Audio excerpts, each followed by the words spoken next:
Hey everybody, welcome back to Arcade Spirits. When last we left off, it was the beach episode, and so we got to see everybody in a new light. So that sure was some stuff. But yeah, we managed to get what felt like about 3/4 of the way through that chapter, which we kind of started on because the previous chapter was only about an hour long, but we'll be wrapping that one up today, and depending on the time we might start the next episode. We'll see, but let's get back to it, shall we? I know, that's why I've got water. Alright, now where did we leave off? Oh yeah, we were just about to hit the arcade and see what we could see. So we've been hang on, if we switch over to, there we go. We've been hanging out with all of our buddies and just having an all-round a good time. Bought a whole lot of sweets, all that good stuff. Won a plushie on the ring toss over here. Anyway, the primary appeal of this place for me was always the arcades. I rarely swam in the ocean. I preferred indoor swimming pools to unpredictable waves. That meant boardwalk crawls, arcade games, tokens and joysticks. Although as I approach one of the open-air arcades, well, I don't see a single joystick. Impressive. Interesting. I'd hazard these arcades are 100% redemption games. Suppose it's for the best Naomi's distracted by looking for saltwater taffy. She'd hate this place. I've noticed this industry trend away from anything vaguely resembling a traditional arcade game and towards touchscreens and prize tickets.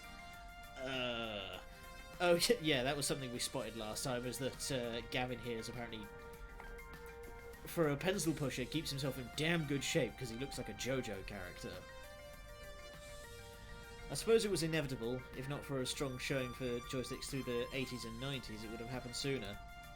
A game's a game, you know? I can enjoy just about anything.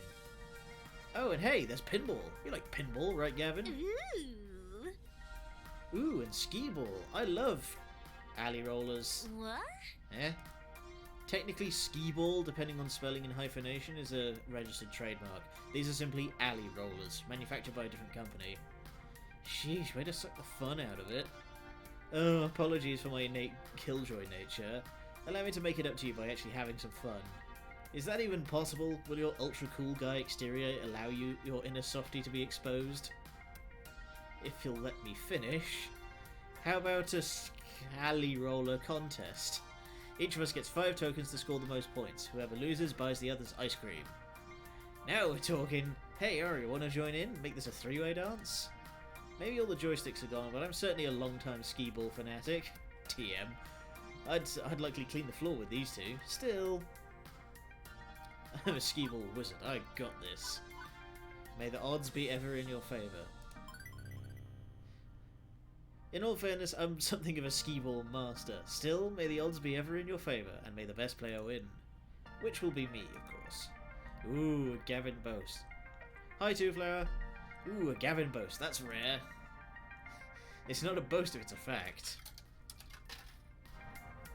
Our coins rattle into the slot, tinking along the metal chute. 5 tokens, highest cumulative score wins. I suppose if it's 3 players, the 2 losers split the cost of the ice cream. I remember playing tons of alley rollers back when I was a kid, roaming up and down the boardwalks of Flotsam Beach. Like riding a bike, those are physical skills you never really forget. My grip on the gnarly old wooden ball feels completely natural even now. We drop in our tokens and line up our first throws. It takes a few rolls for me to find my sweet spot, but eventually I'm right where I need to be, in the scores, which unfortunately can't be said for my co-workers. Oh come on! I totally should have landed that on Hundro. Rather disappointing. These machines are a bit beat up from exposure and play. I wouldn't be surprised if they're unbalanced, or they're rigged, like those Carney games Teo and Percy were playing together. But they aren't. I'm hitting my shots, no problem. I could whisper some advice to one of them, maybe give them an edge. It's cheating, sure, but we're all getting ice cream in the end, so who cares? Nah, let's leave him in the dust. What am I thinking? This is my turf. I must defend it with my very life. I aim squarely down the middle, avoiding the trap of trying for the big point pots. Consistency is key. You want to rack up points, not risk missing and getting nothing. Soon enough, I'm pushing well past the others by a wide margin. And in the final scores, I've triumphed. Ah, but I didn't even come close. Nor I. Well, fair's fair. Ari, we'll pay for your ice cream. Woohoo! Indeed. Most importantly, we had fun. Arcades are meant to be places where friends can gather and have fun playing with each other. Beachside or in a shopping plaza, with or without joysticks, that's our goal.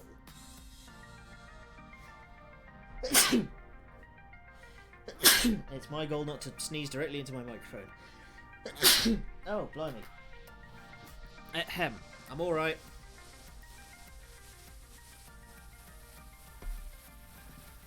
Okay. Still found a way to turn this into a working vacation, huh? But an enjoyable one. Yeah, Gavin strikes me as the guy who can't really leave his work at home. Oh no! Come on, I've got a stream to do. I can't be sniffling all for the next 2 hours. We grab ice cream cones from a vendor on the boardwalk, swapping work stories, laughing and having a blast. This is probably the happiest I've seen Gavin.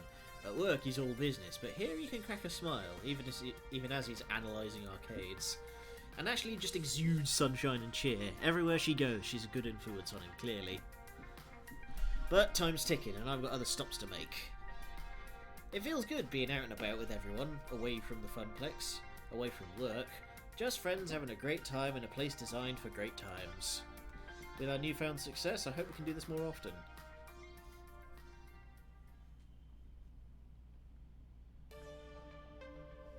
The rest of the afternoon passes in a blur.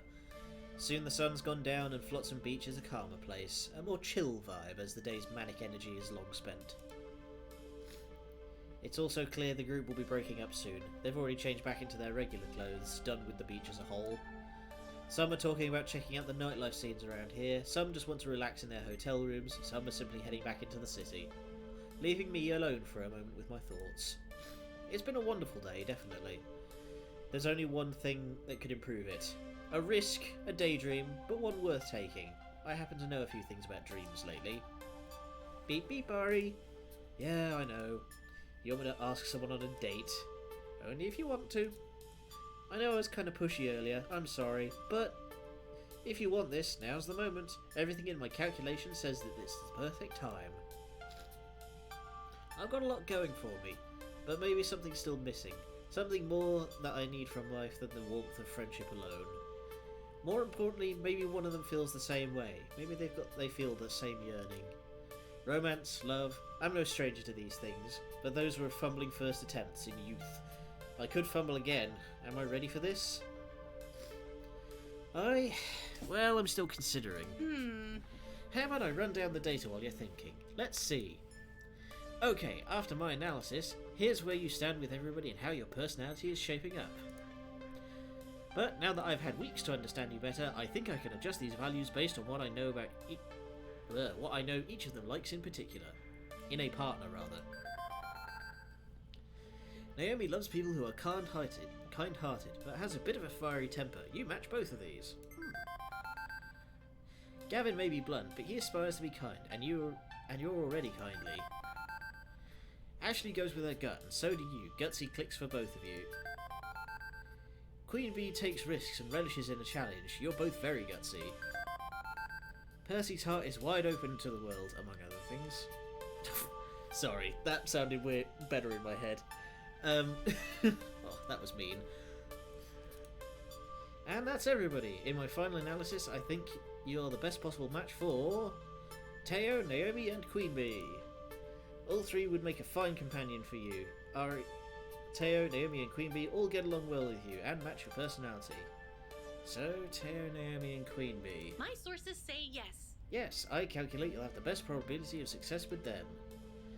Numbers. All based on numbers. High score. This feels weird and mechanical. I'm not sure I like it. Yeah, this does feel weird. That's it? That's all these last few months boil down to? Not sure how I feel about my entire social scene being boiled down to a series of numbers based on analytics. It's hardly romantic to walk up to someone and say, "Hey baby, we got a 93% synergy rating, wanna do it?" It's not like that, Ari. I'm software, right? I have to see the world through numbers. I see your relationships as numbers. I see your vocal tones as numbers. And I score it all. Maybe, we don't know yet, Colonel. But the math is less important than the meaning. I see a number. But that number represents your free will and your heart. Hey, there'll be no talk of hearts. I've just come off Kingdom Hearts. Can't be dealing with that again. You chose to spend time with them. You shared good times with smiles and laughter, and sometimes even tears. This isn't like a dating website. You aren't asking a total stranger out just because the numbers match. You need to switch the causal relationship around. Huh. That's a good point. Yeah, her numbers are based on our interactions rather than just, like, filling out a form and comparing those. I need to ask for a for a casual relationship? Causal. As in the cause of. You aren't spending time with them because of the numbers. The numbers exist because you wanted to spend time with them. Ah, we're going for some galaxy brain plays right here. You've been building these relationships for months. Now, you can take one to the next level. The numbers can be your guide if you let them. But follow your heart. Above all else, follow your heart. Okay? Thank you, Sora. Okay, got it. Right. So let's not limit ourselves here. Of all those who are special to you, which one do you want to share your heart with? It's a big decision, but she's right. She's been watching me, listening to me, understanding me, but in the end it is my choice, and their choice to accept my love or not. But which one do I love? Which one should I approach? Oh boy, okay. This is it. This is the big one. Oh, come on. No, stop with the sniffles. I'm not getting emotional, I've just got a bunged up nose.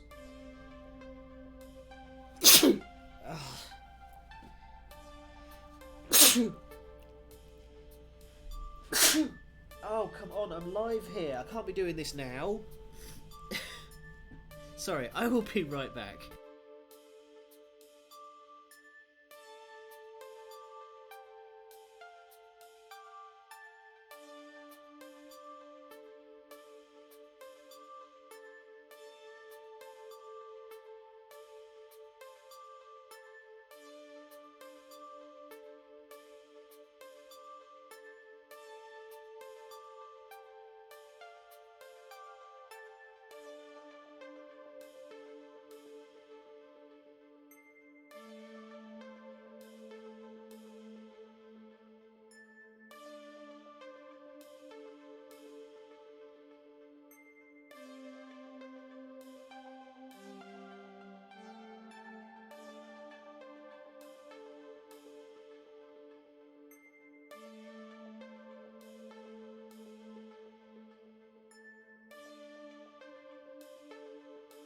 Okay, I'm back. Start the jazz music again.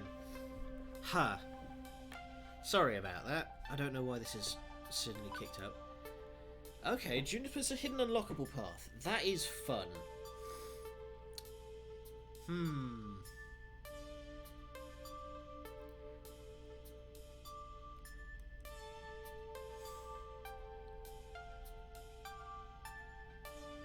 Not just, I think. If I'm understanding this correctly, yeah, that is just one of them. There's also choosing to trust her with certain information, inspiring her to chase her dream and becoming a graphic artist. Honest truth, I think back in day 2, that is one of them. If I'm understanding this correctly. But yeah, considering that, I'm very tempted. I'm to bring it all down to these choices, I'm very torn between Teo and Juniper. Because...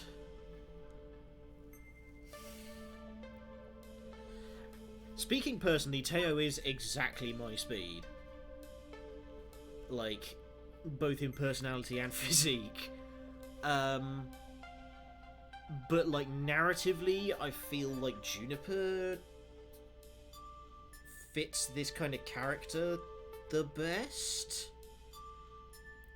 Well, also, to be fair, Colonel, you weren't here for about for like two of these days, so you have missed a good chunk of stuff.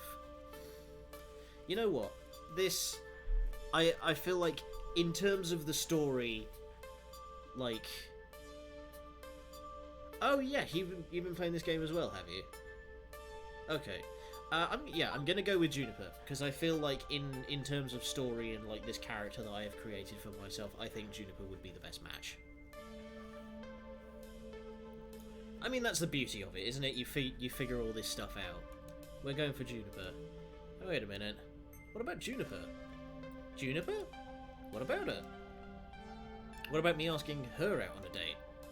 Iris looks at me funny from behind her glass screen. But I haven't been scoring your interactions with her. We don't know if you're compatible. Iris, I've been living with her for years now. We've known each other since high school. If anything, I've got more of a kinship with her than anyone from the arcade. And I don't have numbers to back it up, but I think she feels the same way about me. But what if she doesn't? What if you're wrong? What if it all goes down in flames and you're awkwardly stuck as roomies with her and... Weren't you the one telling me about not worrying about it and just going for it? Iris sighs and nods to me, resuming her usual smile. You're right, of course. Sorry, I get nervous when I don't when I don't feel I have a comfortable read on the analytics. But it's still going to be a difficult thing trying to date someone you've been BFFs with for years. Walk me through this. How would you approach her? Maybe I can help with that at least. Well, for starters,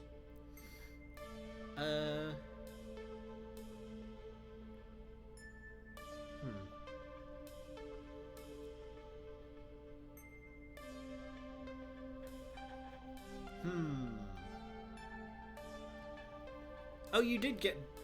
Oh, I see. You got Juniper but didn't realise she was a hidden unlockable path. Right.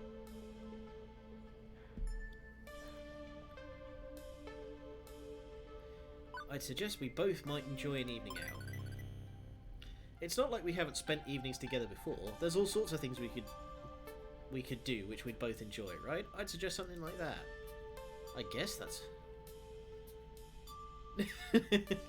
What a tragedy. Ugh. I guess that's a good point. Let's keep it going. How would you explain why you make a great couple? Oh, that's easy. We've been there for each other no matter what. She's always had my back and I've always had hers. I encouraged her to chase her dream and she supported me as I chased mine. We already care for each other. I mean, to be fair, Colonel, you've played like a lot of these visual novels. So and Arcade Spirits is not built like these sort of usual visual novels. So you're probably looking at it from a different angle. That makes sense. I mean, I haven't run the numbers on it, but I know basic facts match up. So how would you finish up? So, do you want to do it? No, let's be direct. I can be honest and say I love her. Ooh, intense, but very open-hearted too. Really? I thought you played quite a lot. Well, like you said, that shows the kind of attention I've been paying. I wish I could tap Juniper's Iris for advice, but time's ticking and you've got a date to go on. Good luck. If you really get shot down, I can find you a new apartment before we get back. On that ominous note, I tuck away my phone and wave over to Juniper. Juniper catches my glance and walks over from the main group. Hi, Ari. Nice night, right? Right. Definitely. Listen, Juniper, Wait, there's something I need to say. But I was wondering, if you didn't have any other plans, like nothing important, maybe we could go have an evening out. Anywhere you want to go? I'm not picky, really. As long as I'm with you, I'll be happy. Oh, my heart. Oh, my heart. Oh, no. I've melted.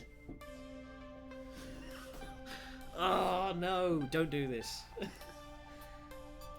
What? Huh? She's... Am I a wizard? Firing adorable cannons. Turn to starboard. Prepare to broadside. I'll start referencing Assassin's Creed Black Flag in a minute. Wow, yeah, she's literally going through everything that I said I was gonna say to her. You showed me Oh yeah, they're always good. You showed me I could want more from my life than my crummy old office. I helped you with that poster, and man, great poster, right? Right? I love you, Ari, and I want to be with you, always. Fist pump! Oh crap, I forgot there's something you wanted to tell me too. What was it? I can't help it. I just started giggling. Here she is, opening her heart, and I'm laughing. Ooh.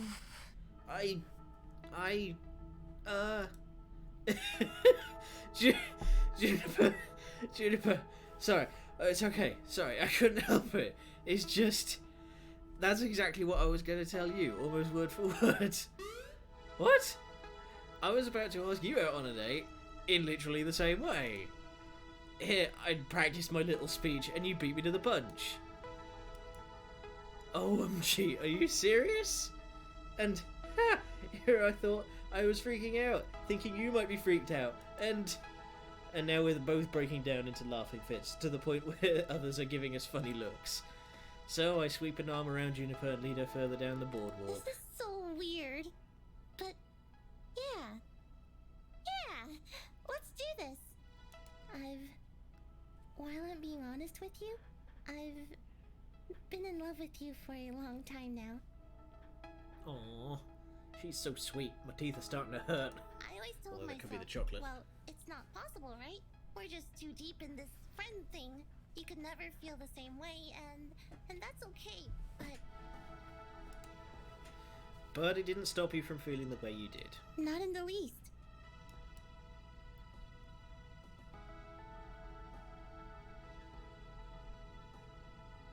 Yeah, like I said before, Teo was very, very like it was like a very, very close. I'm getting there. Give me a minute. But yeah, Teo was like a very close second. But like I say, narratively, I felt like Juniper was a better fit. If it was like, if this game was like even broader in the kind of character you could build, and it was literally just the option that I could just put me in it, I would have absolutely gone for Teo. So yeah, I've felt the same way for a very long time.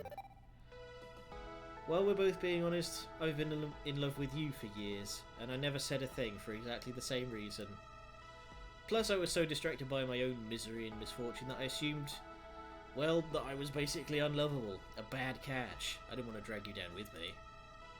Ari. I know, I was wrong to think that. I think that's the one reason why I love you. Even at my worst, even at my lowest, you cared for me. You were there for me. But those days are behind me. I'm in a better place, emotionally, and I feel like I can share with you a deep... I feel like I can share with you deeper than I ever before. Get that shrapnel out your heart. When I was working at that office, well, I was too tired and emotionally exhausted to even consider a relationship. But I'm in a better place now, like you. And Juniper gives me a playful punch in the shoulder. Okay, so we're in love, and it's lovely to be in love. But we've got an evening of celebration to focus on too. What do we do for our first date? I'm open to suggestions. I know there's a few bars around, but honestly, I was too young when I was at Flotsam to know much about the nightlife. What's fun to do around here? Well, what do we usually do for fun? We don't have to stop doing that just because we've upgraded our relationship from economy to premium. What a way to put it. I don't know, sit on the couch and watch cartoons. Aha! There's an indie animated flick airing at a theatre a few blocks off the main drag. Let's go! Cartoons, hell yeah! Yeah! Cartoons! Cartoons! Cartoons! Wait, or is this anime? Nope, it's cartoons. We're good, yo. Yeah. I mean, anime wouldn't have been... I would have said no to an anime bit. To romantic bliss and or popcorn. So, this is happening. My roommate, my BFF, my high school sweetheart, and now my partner in romantic crime. I feel light as a feather. Like, is this really happening? And yet it is. It's really happening. Juniper's Iris leads us down some back streets away from the glowing lights of the boardwalk towards the promise of animated entertainment.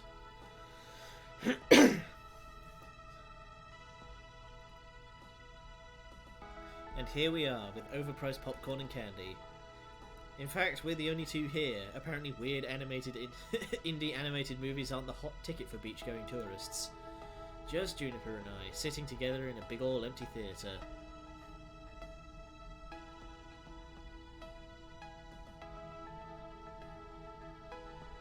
Go into it thinking, what if I had this backstory instead of letting the backstory separate the character from you?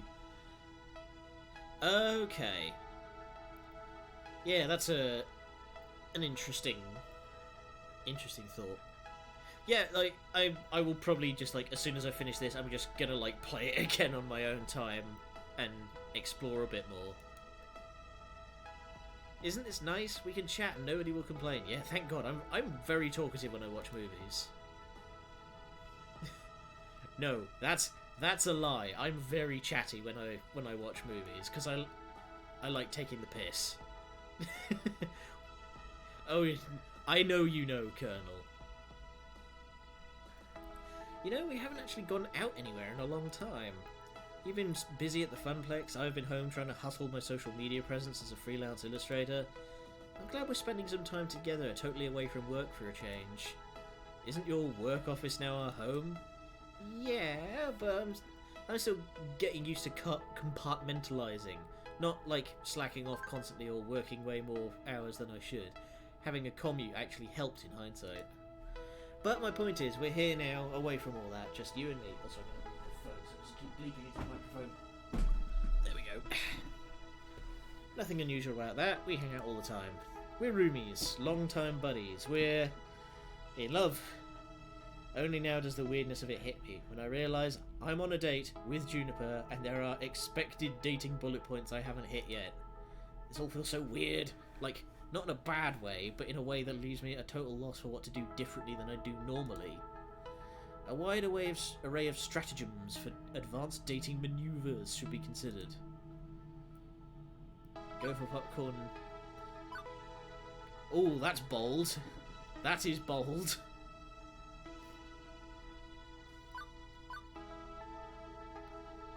Bloody hell. Okay, I bet that was your choice, sir. I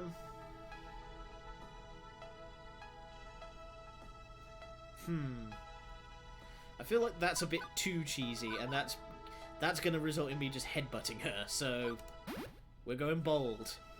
Considering she approached me first, maybe she'd like the forward approach. I just drop my hand down onto her thigh and rest it there a bit. I sneak my way over, trying to slip under her radar, and... Hey, I was thinking... And I... Whoa! Sir! Wow, okay, so we're apparently skipping first place entirely. Oh crap, sorry. I jam my hands in my lap, where they can do no further evil. But in the end she laughs it off. The advancing front, right? I think that's a bit too advanced for a rookie like you, Ari. How did you... Ari, we watched the same romantic comedies and the same goofy anime together. I know the moves too. Sir! Sir, this is a theatre? But I know that one won't result. I know one that won't result in an emergency room visit.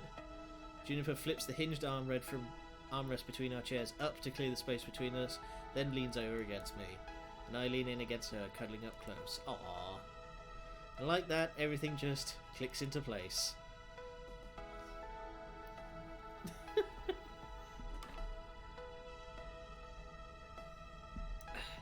This is what's different.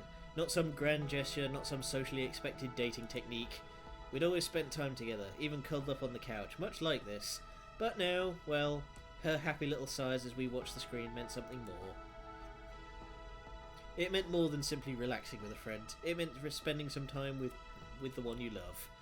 I snuggling close, only half paying attention to the movie, content to be here with her in my arms. As I was saying before I was rudely interrupted, I was thinking we should head back to the hotel after this. Maybe make some hot cocoa and rent another movie. Make it an all-nighter. I just want this moment to last forever. Aww. I stopped time with my mutant powers. Juniper, I'll always be here for you. You've got my word on that. We've been together through thick and thin, and that's how it's always going to be. Don't think of this moment.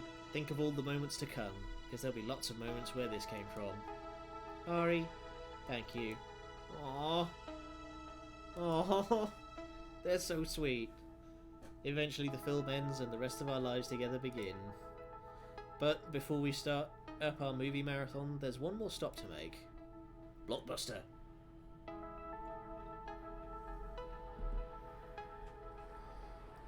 Iris was right. A 99.97% chance of romantic success if you take your special someone on a moonlit seaside stroll. I never knew you were this much of a romantic at heart. Can't take credit. It was all Iris's idea. Oh, so I should be dating Iris then. Date your phone. I don't think you're USB compatible. Then I guess I'll have to stick to dating you. Can we go out on another date after we get back to the city? And the night after? And the night after?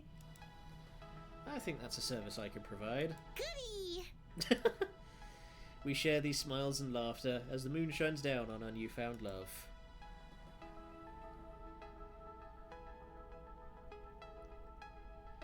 And that's how Juniper and I found each other. I'd called our lunchtime party the high water mark, one perfect moment in time, but I was wrong. This was it.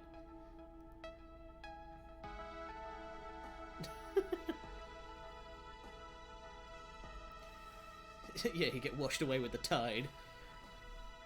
And in the difficult weeks ahead, I'd cling to that high water mark in hopes the wave would roll my way again. Aww.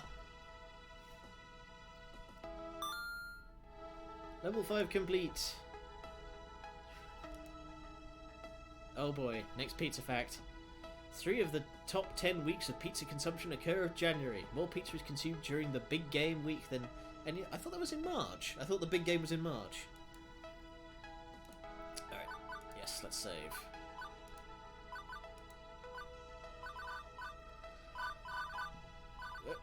Return, there we go. Yes, we are going to hit the lever!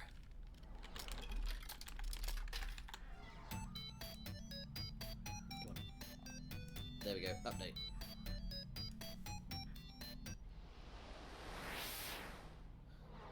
Oh boy, grit those teeth. Huh, what's March Madness then? Because I always hear that's a thing.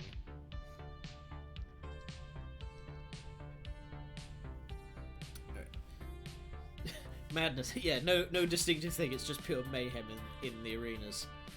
It is the future year 20XTX, and my dream has come true. Okay, let's be honest, if you asked me 2 months ago if my dream involved being the event coordinator at a video arcade, I'd have just stared at you kind of funny. Even now it sounds ridiculous. But it's true, I'm here, I'm successful, I'm happy.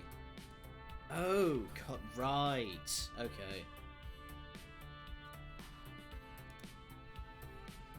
Ever since Funplex Reloaded, business has been booming.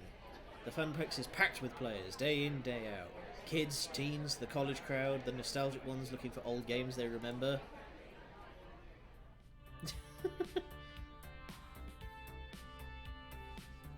Harbinger or something.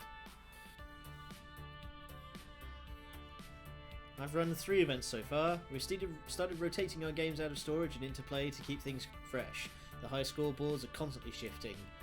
In fact, things are going so well, Gavin's hinted that we should start looking into a second location. Ooh. But this'll always be home. Seeing the smiles on co-workers and gamers alike, watching my friends laugh and play in good spirits, that's working for me and it's bringing me joy in turn. I won't argue why. In fact, I barely understand why.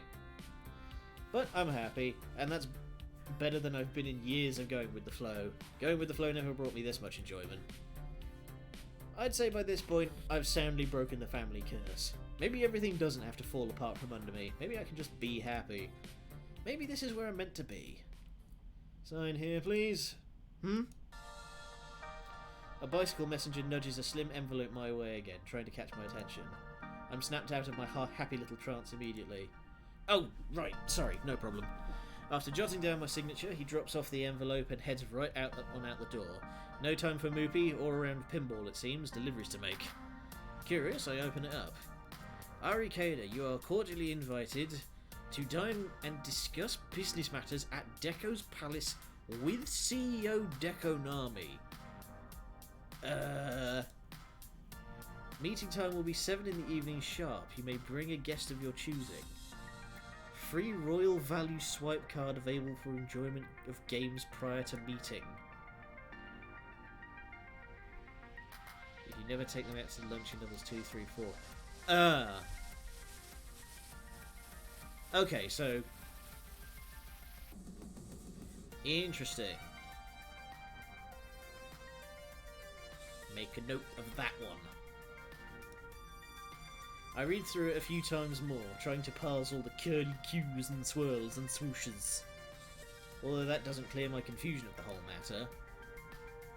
Soon Francine looks up from her knitting, curious about the letter as well, although she already seems to have an idea of what it says. I suppose it's about that time, isn't it? What? Oh, dear. Time for that fellow to make another attempt at wooing me. Double, huh? Rather, at wooing my beloved Funplex. Let me guess, Deco Nami of Deco's Palace sent you a fancy invitation with all sorts of fancy writing. That's accurate, yes. It's not the first time. He invited my dear Frederick and I over in 1980 blank to talk about selling the Funplex, and we turned him down flat. Then, in 1990 blank, when home game consoles were poised to take back the arcade crowd, he suggested we sell, and we turned him down. Now it's 20 blankety blank, and he's at it again. A gentleman would know when to quit, but he's got tenacity. Can't fault him for that. Why would a big-time arcade operator like Deco Nami care that much about us? We're small time. So 2 chances to take the future romance side scene 2, 3, 4.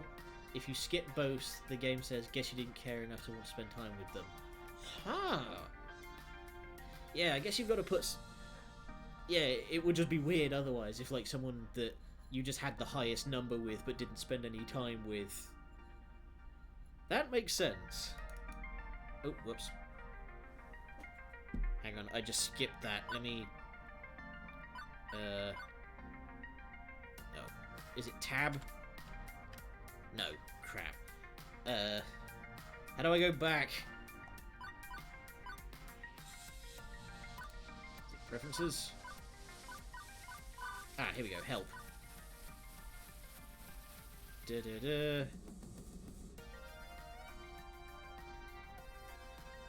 Page up, rolls back. Okay.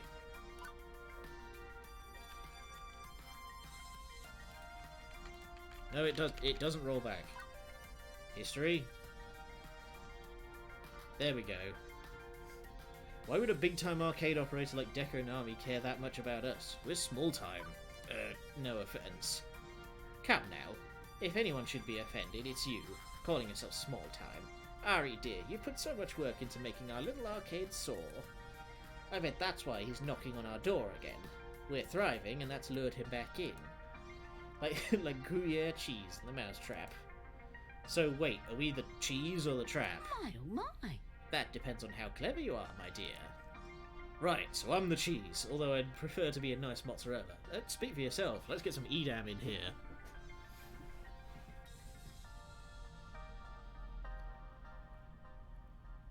Robert gets to look up to your first. Oh. Ah, okay. Cheese types aside, do you want me to ignore the invite then? Oh, heavens no. Contrary to what people say about the fellow, he's very much a man of his word. I always accept his invitation. Always hear him out. It's only fair and proper. I thought he was like the arcade scene's greatest evildoer. Let's be sensible. That's a bit grandiose, no? Certainly plenty of rumours of his questionable methods abound, but that's all they are, rumours. Politeness should be met with politeness. That's how you conduct proper business, and that's what the Funplex is all about. Francine moves to rise from her seat near the ticket desk, but pauses, leaning heavily on the glass countertop while looking strained. I move to help, but she waves me away, and sits back down. Oh, don't worry about little old me. I just stood up too quickly. That's all. Just out of breath. But, Ari, I think it'd be best if you go, in my stead. Me?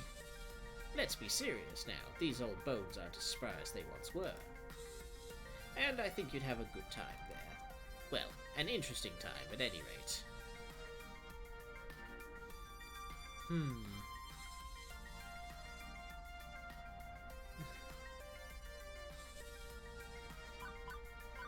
Oh, look, my dapperest. Do I even own anything dapper?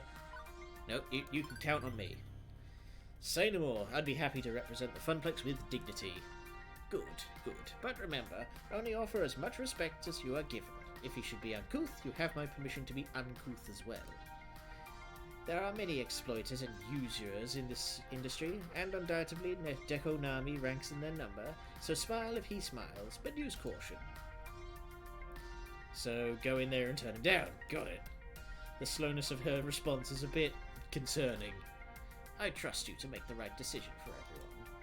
Which is to not sell the Funplex, right? Well, I don't feel that's my call to make anymore, dear. Maybe you haven't noticed, but I spend most of my time at home these days. Or napping. Or napping at home. The Funplex isn't really about me. Not anymore. It's so much more than Francine's Arcade Funplex now. It's about you. It's about your co-workers. It's about all our regulars. You've made me realize that. And I'm thankful.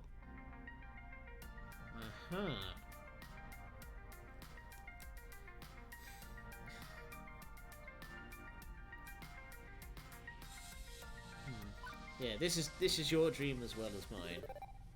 You're the one that started this place, Francine. You've had a dream of a place where people can have fun, relax, and make friends. Yeah, she's great. She's the best grandma. I feel like even entertaining the idea of selling it is, well, it feels wrong. Disrespectful to you and your dream. Oh, you're a peach, dear. Fuzzy like one as well, I need a shave. But times are always changing. I'm an old fuddy-duddy stuck in her ways. Maybe the time has come to change how the Funplex does things. We're almost back to the heyday of 1980 blank, thanks to the changes you've made. So I won't say you can't decide to sell. If it's a change you think we need, do it. Yes, we need tires. Francine sighs deeply, looking more tired than usual. It's only afternoon and I'm already worn out. Haven't even done anything but sit here and knit all day. Knitting takes a lot of concentration, that's not nothing. If you're feeling pooped, you could always take a few days off, go home, get some rest.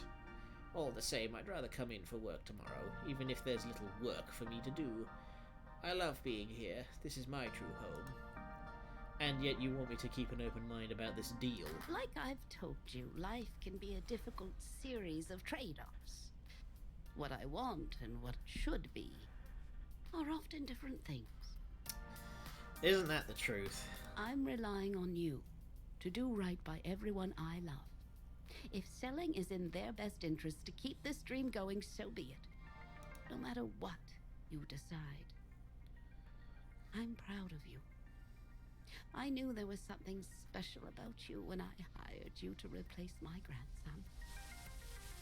I mean, you say that, but if we, like, glance over at mine, like, I'm far and away with bold as a second.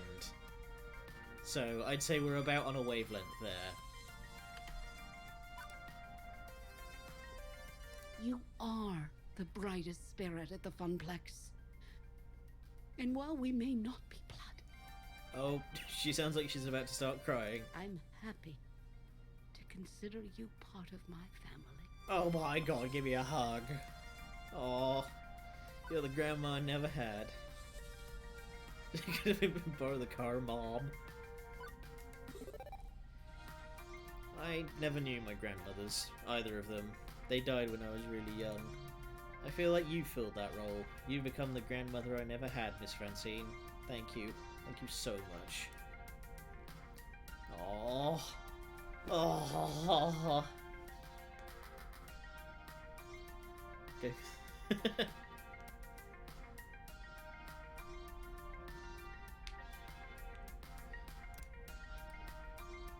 Ugh, I just want to give her a hug. She's so sweet. With another deep sigh, Francine eases herself out of her chair. Now, I think I'll take your suggestion and head on home. Well, for today anyway. I'll be here bright and early in the morning to hear how things went with Mr. Nami. I know you'll make the right decision. Good night, Ari. Be well. Make the right decision. Okay.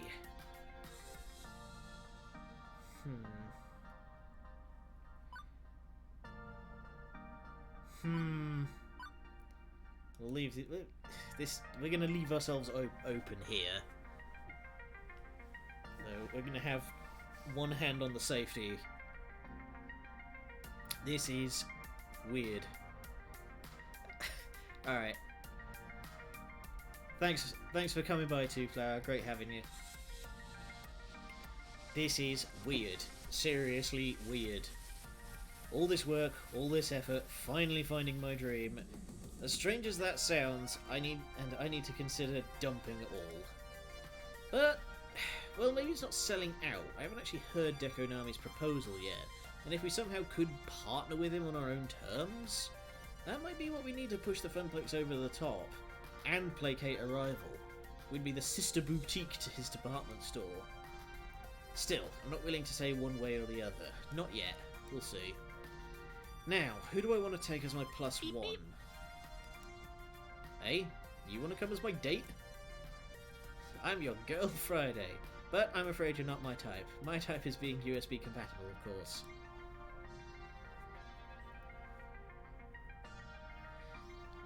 You may not have a spare one for Mercy, but we haven't quite reached that spot. We haven't quite reached that yet. I sensed you were in a state of deep ponderance and wanted to help. You're thinking of who to take to the meeting? I'd take Juniper, of course, but she's busy today doing some freelance contract design work. And I like Juniper, not just because she's one of my program instances is her hashtag BFF. She's a passionate person, much like yourself. But yeah, she's not available. Sorry. True. Okay then.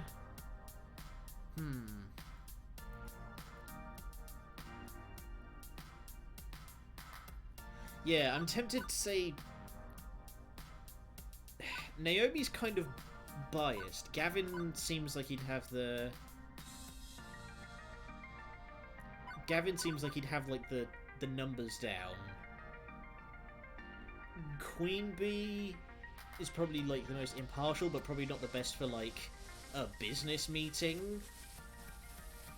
Percy and Teo, this is a bit outside their remit. Ashley... I don't know, does she even have, like, a serious mode? That's the question. Like, do we even... Can she even take this stuff seriously? No, Francine can't go, so we need somebody official. We'll take Gav. I fire off a quick text to Gavin to summon him from the murky depths of his tiny back office. He's still scanning over his spreadsheets even as he approaches. Excellent. Good news, Ari. This is our best week ever. I wouldn't advise getting too comfortable, as summer vacation's almost over, and that'll cut into the youth demographic, but... That's great, Gavin, but, Francine's got a different job for us today. We're going to Deco's palace to meet and discuss possible business venture, probably a takeover. I see. I'd heard he'd made overtures in the past. Ironically enough, this may be the ideal time to approach him, when we're at our strongest. If we're to even entertain the notion, I'd rather be in a position of power before entering negotiations. But if all he wants is a buyout, well, I'd object on multiple grounds to such a short-sighted idea. I'll go close out my files and I'll join you shortly. Don't make a big deal of this. Don't make a big deal of this. Don't make a big deal of this. We go there, study out how the place works, and then make an informed decision. One way or the other, the fun place will be just fine. It's gonna be fine. Everything's fine.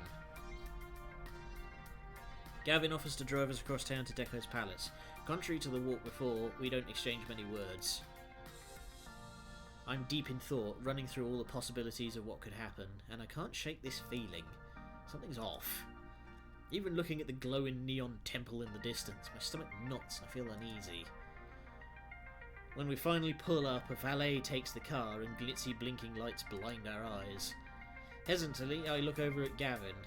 That smile reassures me enough to continue onwards. This is for me, my friend, and the Funplex. I got this. Everything is fine. I pause momentarily, inhaling the cool air around me, and then open the door.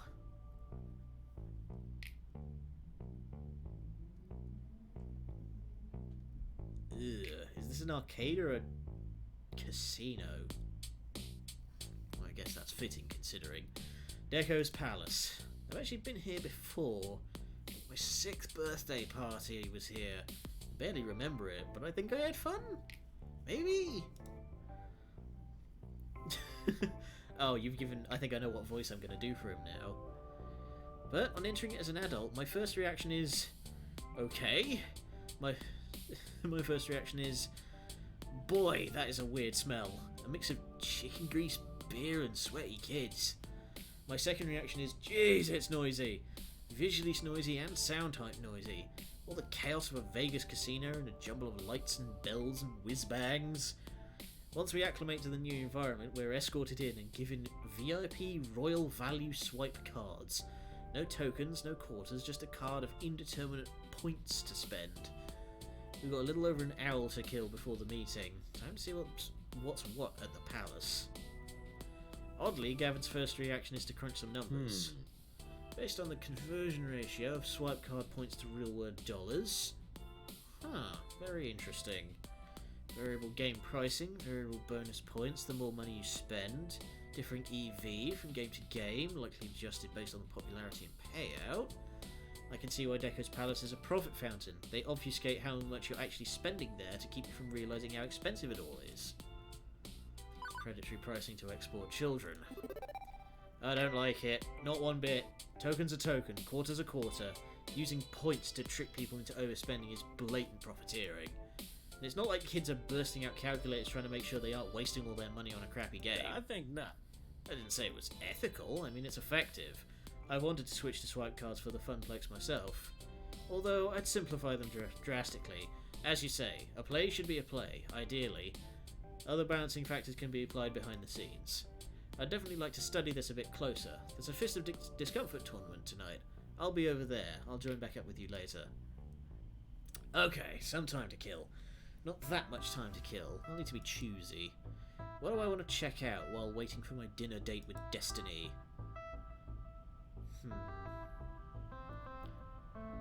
Let's see what games they've got. Decide to focus on trying to find games, like actual games. Except the whole place is basically full of slot machines. They're in different shapes, sizes and colours. None have a traditional one-armed bandit look to avoid running afoul of legal issues, but they're still slot machines. Shaq's working for the palace. They can't kill you if they're dead! Every game here has maybe a single button to stop a wheel or a coloured light or try to line up the dots with something. The really complex ones? 3 buttons. Hey! Listen! Hold me up above your head. Eh? Visual scan, silly. I'll look for games you might be familiar with. With a shrug, I hoist my phone high in the air. The flash goes off, then I resume looking at Iris sitting in my screen. Please enjoy this recorded music.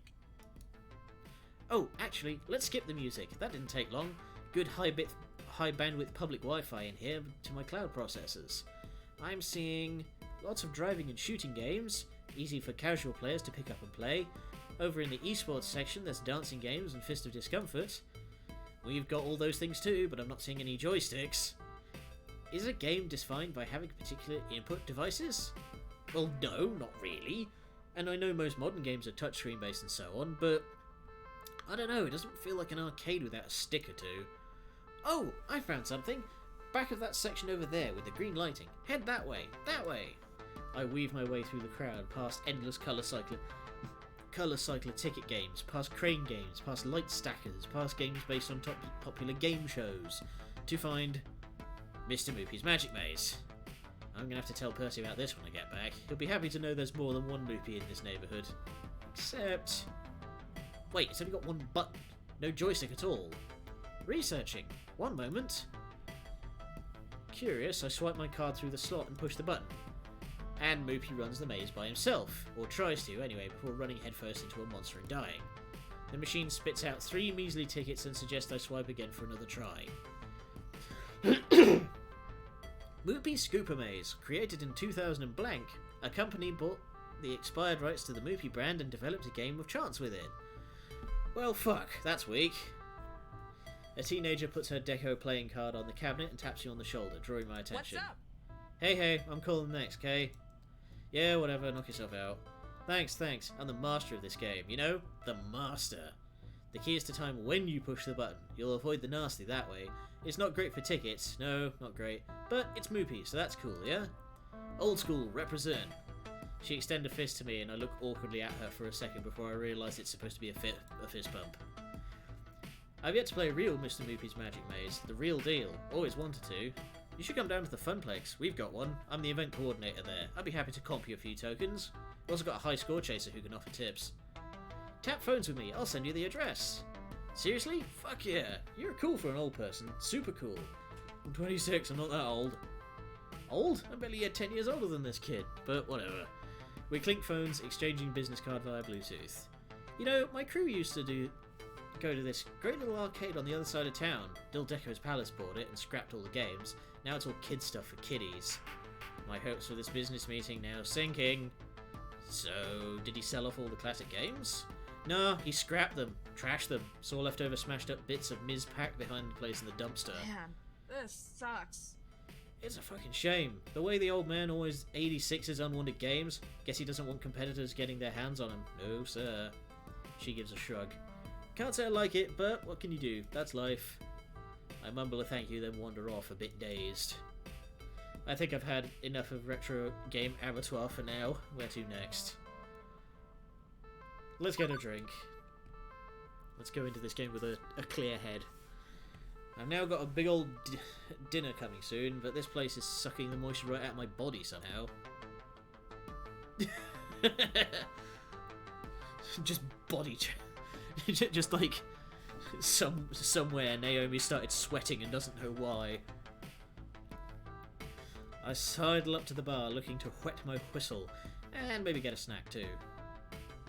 A fairly bored looking bartender notices my approach and puts on a fake smile for my benefit. Welcome to Deco's Palace, how may I help you? Alcohol will require proof of identification.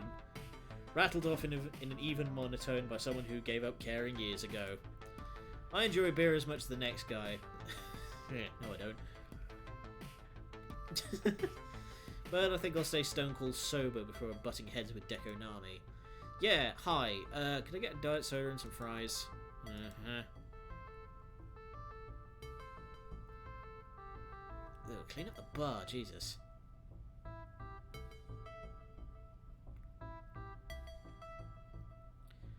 Do you want me to play some recorded music? Study shows it helps with long waits. Wondering what the hold-up is, I try to find the bartender again, despite the elbow-to-elbow crowd. There we go, he's busy chatting with some teenager, probably another customer. Hey, excuse me? quickly, the customer mumbles something and takes a small object. USB drive? From the bartender and notices me looking. Sorry, I just had a thing to do. I'll get out of your way. Sorry to bother you. Never made this before special. The old mouldy diet water. $9.99 for a diet water. Stinky drinky. $43.21. Literally just napkins in a cup for something. What was it you wanted again? Diet soda, french fries. Coming right up. I'm worried he's going to vanish from the face of the earth again, but soon he's back with some pre-prepared fires and a bubbly soda. Okay, how many points does this cost? Points are just for games, cash or credit or phone pay. I absently waved my phone in his direction. Money for you! Ka-ching! $10 flat for some napkins and a cup, and $20 for the never made this before special. Wait, they've got fucking Bailey's Irish Cream back there. What kind of bar is this? Jesus. Right, time to sample this appetizer. Is it yummy? Is it even edible? It's... I guess these are technically fries. Or something approaching an adequate approximation of deep-fried potato snack. Want me to add that to your online review? What? No online review. Last thing I want is to annoy Deco Nami with a 2-star report on his fried foodstuffs. I thought this place was supposed to be, you know, good food and good times, not plausibly acceptable food and yet to be had times. Weirdly enough, I did a search, and there's not a single negative review of the food here. Oh, I know. Oh, I see why. Ari, more than half of these reviews were written by bots. I can tell the earmarks. One AI to another. There are recognizable heuristic patterns. So, he stuffs his own electronic ballot boxes. Who is this guy, a tin pot dictator? Well, that's the weird thing. The sites I'm checking have really good anti-bot control mechanisms. Like, I can't even post to some of them, and I'm super awesome. This is weird. Do you want me to look into this even more? If you trust me to, I mean. Yeah. Something's fishy. I trust you, Iris. Snoop around, but do it very quietly, okay? No, we're queuing up the Tropico. El Presidente. Okay, I don't know if I'll come up with much, but thanks for believing in me. I decide to finish off my snack and drink quickly so I can get back to exploring Deco's palace. What next? Actually, the meeting is right around the corner. No time to explore. After seeing a little bit of what Deco's palace has to offer, I'm cautiously hesitant. There are certainly some things we can work on, but maybe a partnership can smooth out these calloused edges. Beep, Beep beep, Ari. It is now 7 PM, sharp. Deco Nami is waiting for you. It's the time already. Time sure flies when you are having fun? Investigating? Fun-vestigating? I quickly send a text to Gavin before nervously wringing my sweaty hands together. I let the sounds and sights of Deco's wash over me as I retreat deep within myself. Francine comes to mind as I remind myself what she told me on my first day. Everyone has a dream they're chasing. No doubt you'll find yours as well. It gives me momentary respite, and I smile. I know exactly what must be done, and I'm gonna go in there and do it.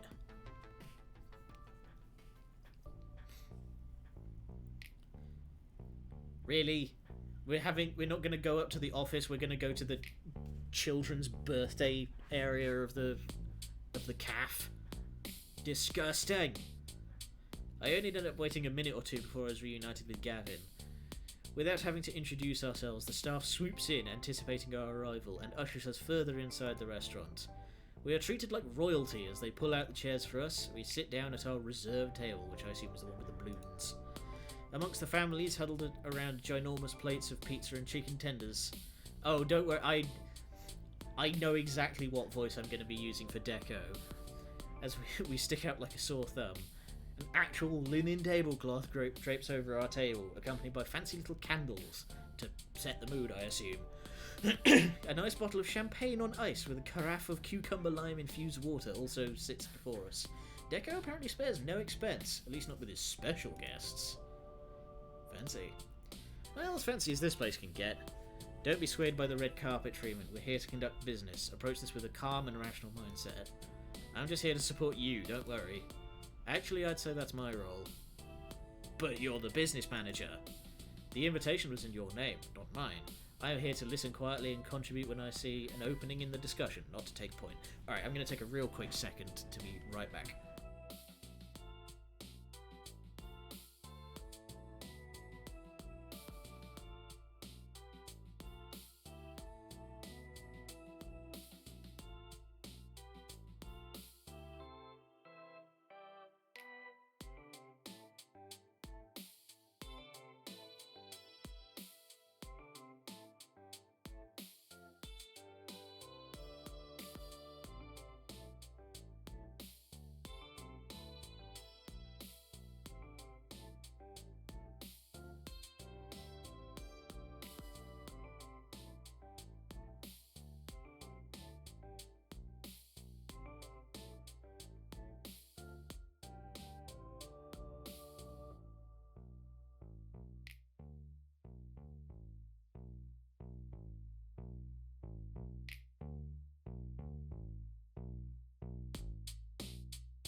Okay, and we're back.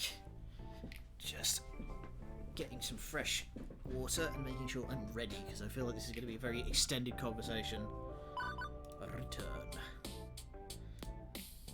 But don't worry, I'm behind you every step of the way. Thanks, Gavin. Once again, the staff takes care of our needs as our food is delivered promptly.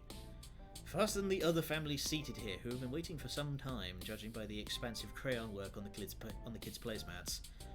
Not surprisingly, we get a few side glances our way. Given how long I had to wait for my fries earlier, I'm shocked by the discrepancy. But before any of us can chow down, the man of the hour arrives. Oh boy, Ari Kada. It's an honor to break bread with you. Oh, I was right on there. I was gonna do a Nefanyo, but no, he's going Nefanyo for me. Oh god, you're looking... eminently punchable.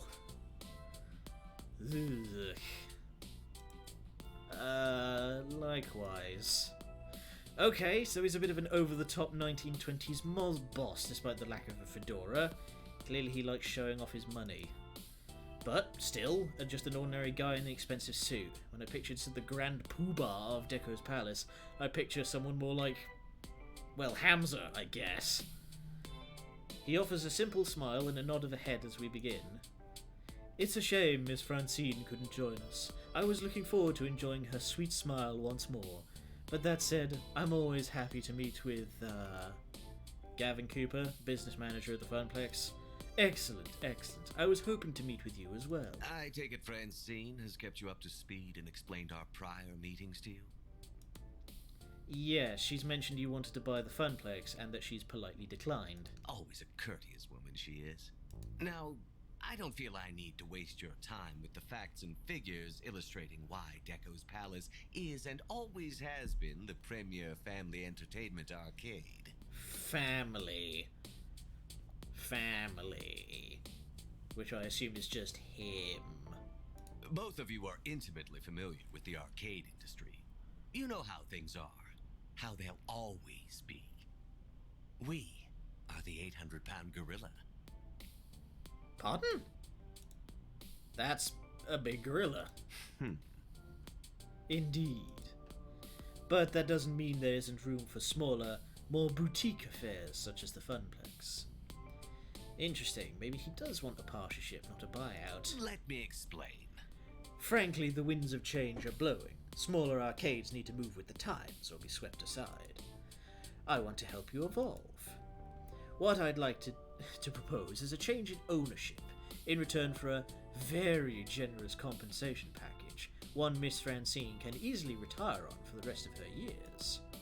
I would take over ownership of the Funplex to evolve it to its final form, Deco's Fun Zone. What's a fun zone? Think about this. A fun zone is a new concept I've been trying at some of my smaller satellite locations. A best of both worlds scenario. Honestly, the Funplex is simply too limited in size to host a full Deco's Palace experience of fun, family, food, and excitement, but that's not necessarily a bad thing. Instead of installing a restaurant or bar, we simply focus on your strength, your games, and you become a game center rather than a palace. We're digging into this smug-looking chucklefuck here. We need to replace some of your outdated machines, of course, bringing it up to speed with the standards of excellence Deco's Palace is known for. But overall, I think this would be a win for all involved. And he sits back, resting his hands on the knob of his cane and smiling away. Yeah. Okay, I have questions, and I have answers. Let's see if they match up. Yeah, where's the... I've said this before, but where's the flying drop kick button? How much creative control are we gonna have here? Let's talk creative control. I've been developing new sorts of arcade events, competitions, other things to get people in the door. Would we still be able to direct our own affairs like that, even under a change of ownership? Let me explain. Mr. Cader, obviously I value your expertise on these matters, and would be happy to consult with you on the best direction for the fun zone. That's a no. That's a no. That's not answering the question. It's a matter of branding and image. There are certain standards and practices you'd need to adopt in order to truly be part of the Deco family, which I assume means handing over all executive decision-making to him. Once you realise that, you'll understand more of how we run those kinds of events. Capital. It's nothing too onerous, and really, we need to look at the bigger picture, the chance for growth and profit. Don't worry about such petty little things for now. Okay. Yeah, Naomi would gut me if we didn't bring this up. I saw Moopy's Scooper Maze earlier. Excellent. One of our top earners with the 30 to 45 demographic.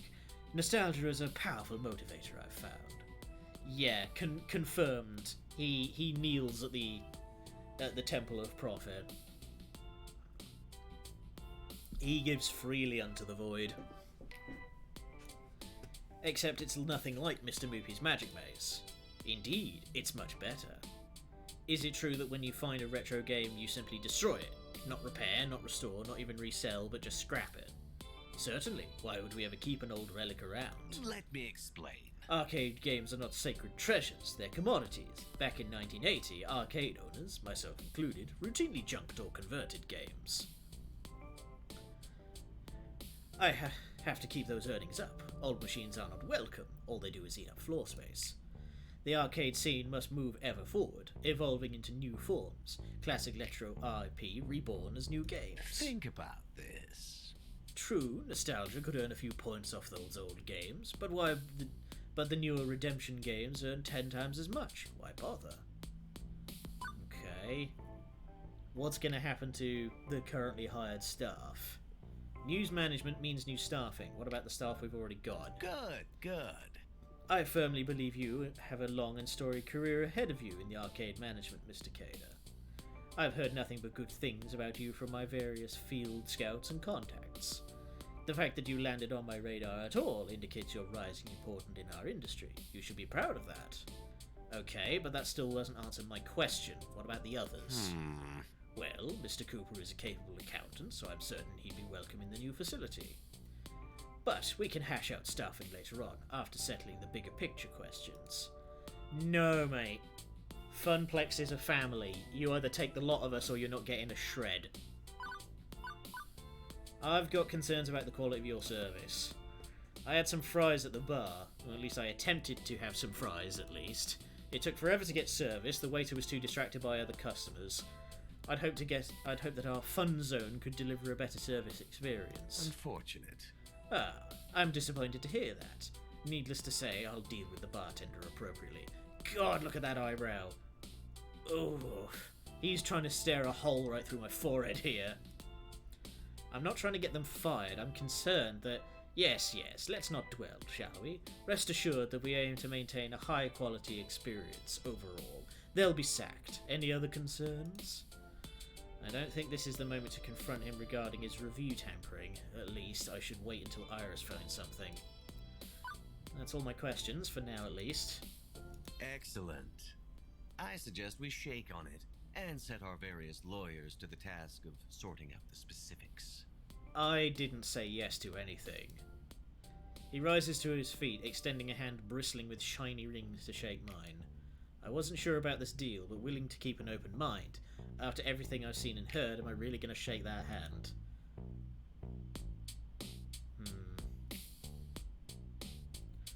I'm not gonna spit in his face. As much as I don't like him, that would be going against like what everybody else has wanted. No, I'm as much as I. That comes later, Colonel. That comes later. Yeah, I must respectfully decline. I purposely keep my hands at my side rather than shaking his offered hand.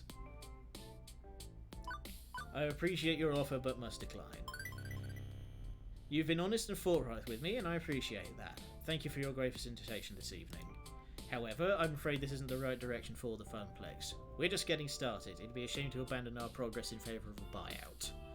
If you'd like to maintain relations, we can discuss partnership opportunities at a future date, but for now I must respectfully decline.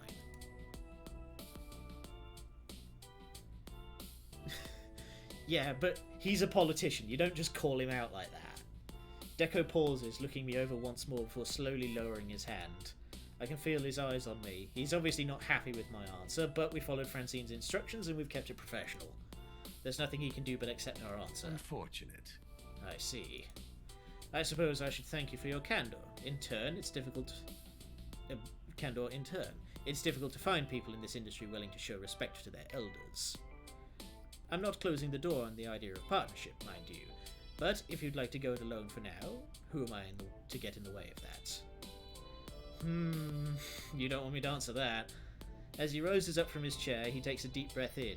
He turns away for a split second before rounding back and looking me dead in the eyes. But be aware. If we are not partners, we must be rivals. Is it really that simple? It'll bring me no particular pleasure, but I'm afraid that I cannot allow a rival. I am obligated to bring the full weight of the palace to bear on you. Is that an actionable threat, Deco? I think, legally speaking, that's an actionable threat.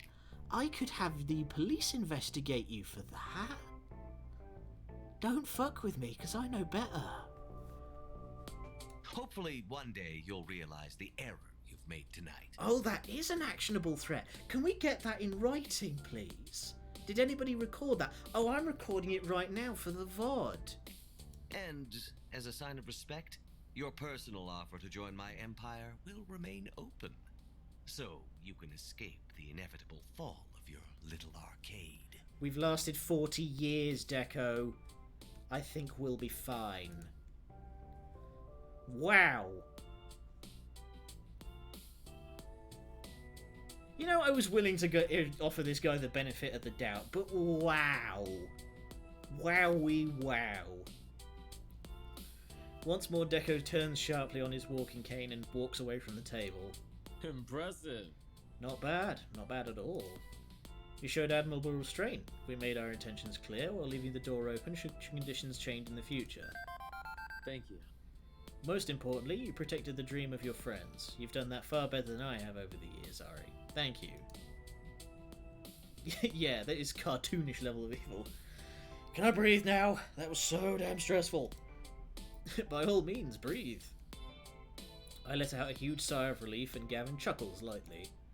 And now, let us make our way back to the Funplex. I don't see any reason to outstay our welcome. With Deco hosting us, we don't have to worry about paying the check. We just drop a quick tip on the table for the waitstaff and quickly abandon ship.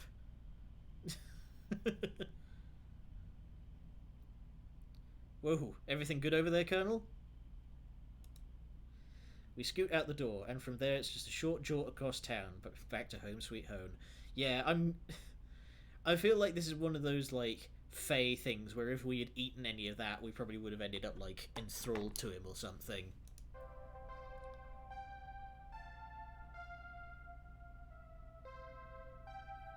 Oh. As I walk into my apartment, the sheer and utter exhaustion of the day hits me like a brick wall to the face. My adrenal glands are tapped out, leaving me in a dreamlike lethargy. I can't help but sigh as I just stand there, my body too drained to move. Reflecting on the evening as events transpired, I realise this day entirely kicked my ass. I did best not to make enemies, but I'm guessing we made a powerful one anyway, despite my diplomatic efforts. As I continue to anxiety loop, replaying every moment in my head, something steals my attention, a shimmering beam of hope and happiness. My best friend Juniper. She's sitting on the couch scribbling away in a sketchbook, probably working on some designs for her freelance contracts. She's been so happy ever since leaving that office, and her joy intensifies on noticing me standing in the room. Junie, honey, I'm home. Immediately she stops what she's doing, rushes over to my side, throws her arms around me, hugs me close and kisses me sweetly on the lips. I missed you! So, how was work today? Well, it was certainly a day. The condensed version is that Deco Nami wanted to buy the Funplex, and Francine asked me to go negotiate. What? Deco? As in Deco's Palace Deco? The one in only. Whoa. Well, how'd that go? I gave him the thanks but no thanks, very politely. I mean, he still vowed to annihilate us, but at least he was sort of nice and promised me a job after he destroys all I hold dear. Ooh. Yikes. Yikes indeed. But hey, that's a good thing. It means he's scared. He wouldn't have tried to woo you to his side if he wasn't worried about what the Funplex would become. Try to see the positive. I guess, but it's still worrying. Juniper smiles my way, holding her arms open for a hug. Come here, my love. I gladly take her up on the offer and collapse into her embrace, her arms enveloping me. She smells faintly like lavender as I breathe her in. I feel warm and safe, and currently my worries melt away. Let's put all this aside for now and just binge-watch cartoons. There's a new giant robot lion one you were interested that just got released. Sure, we could start there, and maybe eventually make our way to the bed. Whoa, Ari, I thought you were supposed to be exhausted. I waggle an eyebrow suggestively. Perv. Thank you. And duh. Cow guy. Oh, that's what that is. We cuddle up on the couch to watch animated antics and play out on our small TV. She's already made popcorn, so they're snackables too. No? It's probably oh, it is probably Voltron. I haven't watched either, so shrug. But I can't shake the worry that something's about to go horribly, horribly wrong. And as if Juniper's been my best friend for forever, she picks up on my anxiety. You broke the family curse, remember? Murphy's Law? That nothing will ever go right for you, ever? That all the good in life will end soon after it starts? That's the best that you can hope for, is to go with the flow? Alright, I get it. That's behind you. You've got friends, you've got family, you've got the Funplex, with or without Deco's involvement. Yeah! Get dunked, family curse. And you have me, and I have you. I'll never leave you. Never, ever, ever. I'd be more convinced if you were holding a large knife while saying that or something. Silly, you know what I mean. I've always been there to help you, and I always will. When you're afraid of things going wrong, talk to me, lean on me. I'm here for you, always. Juniper is the one constant source of good in my life, the one person I can count on. Whether it's war with Deco Nami or annexation or an annexation of the Funplex, Juniper's outside that world. She and I are our own little world, untouchable. I nuzzle into her, laying my head on her shoulder. The tight feeling in my chest dissolves and my heart rate slows. I'm so relaxed with Juniper. I yawn once and let sleep take me over. Well, so much. So much for making it to the bed. Actually, make that oversleeping like a baby. When I do wake up at the crack of noon, Juniper's still sleeping. One of the advantages of working out of a home office is that she can keep whatever hours she wants. But I can't. In a panic, I get dressed and hop on a late bus to the Funplex. Yeah, that's true. I opt to ignore the pile of waiting notifications on my phone. Whatever it is, I'm in too much of a hurry. I'll check them after I get to the Funplex. Huh, I think this is like the first one that, the first one of those that hasn't ended at the end of the night. I'd promised to report back to Francine first thing in the morning, and now I'd missed lunch even. But oddly enough, on arriving, the arcade is closed. I mean, my key still works, but they're closed for business. The sign's off, no gamers present are accounted for. I quickly look around for some familiar and hopefully friendly faces, and find only dark expressions and tears. My stomach starts to knot, and I feel the colour drain from my face as I see their downtrodden and gloomy expressions, tears welling up in their eyes. Naomi quickly dabs at her face, hoping I won't notice. What's going on? We turned Echo down last night, so why is everybody... Ari, it's... Oh, hell. Immediately a dark pit swells in my stomach. She passed away last night in her sleep. No! No! No! Oh, you bastards. I know you're not here, Two Flower, but you monster. This can't be happening. This can't be happening. The news hits me like a slap to the face. My hands shake and my lower lip quivers. I try to say something at first, but words can't form due to the lump in my throat. Yep, get one of those like 5-bit harnesses like they have in parachutes, or like F1 cars. She told me I was family, and now she's gone. Naomi and Ashley look to me, their beacon of hope, wanting and wishing for me to make this all better. I'm not sure I can say anything. I'm not sure anything I can say will ease our sadness. Heck, I'm not even sure if I can formulate full sentences at the moment. I take a deep breath, drawing out all matters of strength from tips to toes. I look at them with empathy in my eyes before opening my mouth. She was an amazing person. Francine, she was a wonderful human with an even more beautiful heart. She had many happy years with her husband Frederick, decades spent here at the Funplex doing her best to make everybody smile and have a good time. I wish she could be with us now, and I can't help but smile when I think of how great a life she'd led, how happy she'd be with how it all turned out.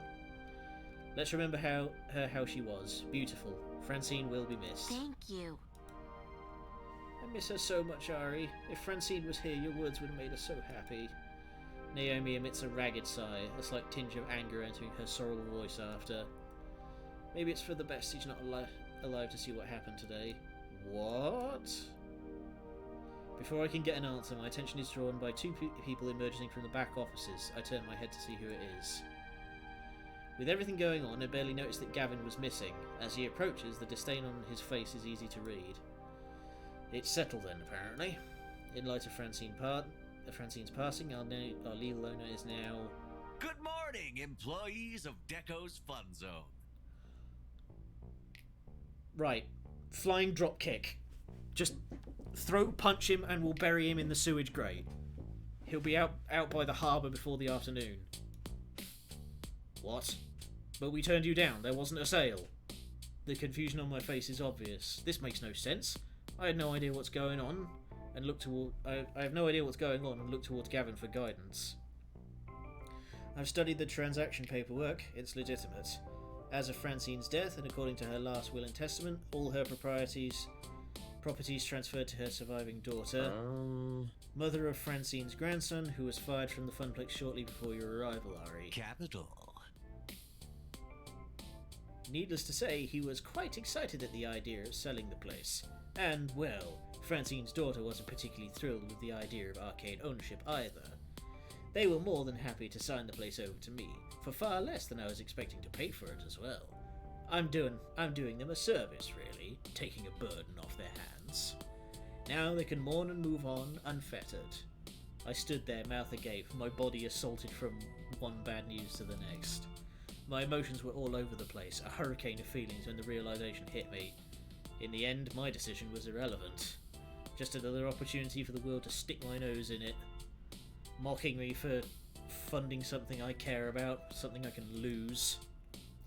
The universe dangled a little dream of hope in front of me, and even let me pretend I could make a difference out of sheer cruelty.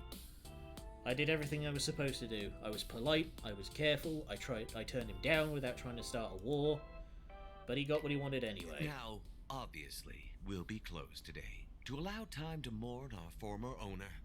I still have deep respect for Miss Francine. I owe her that much. I'll also close the arcade on the day of the funeral to allow my employees to attend. Those hours will not be deducted from your paychecks.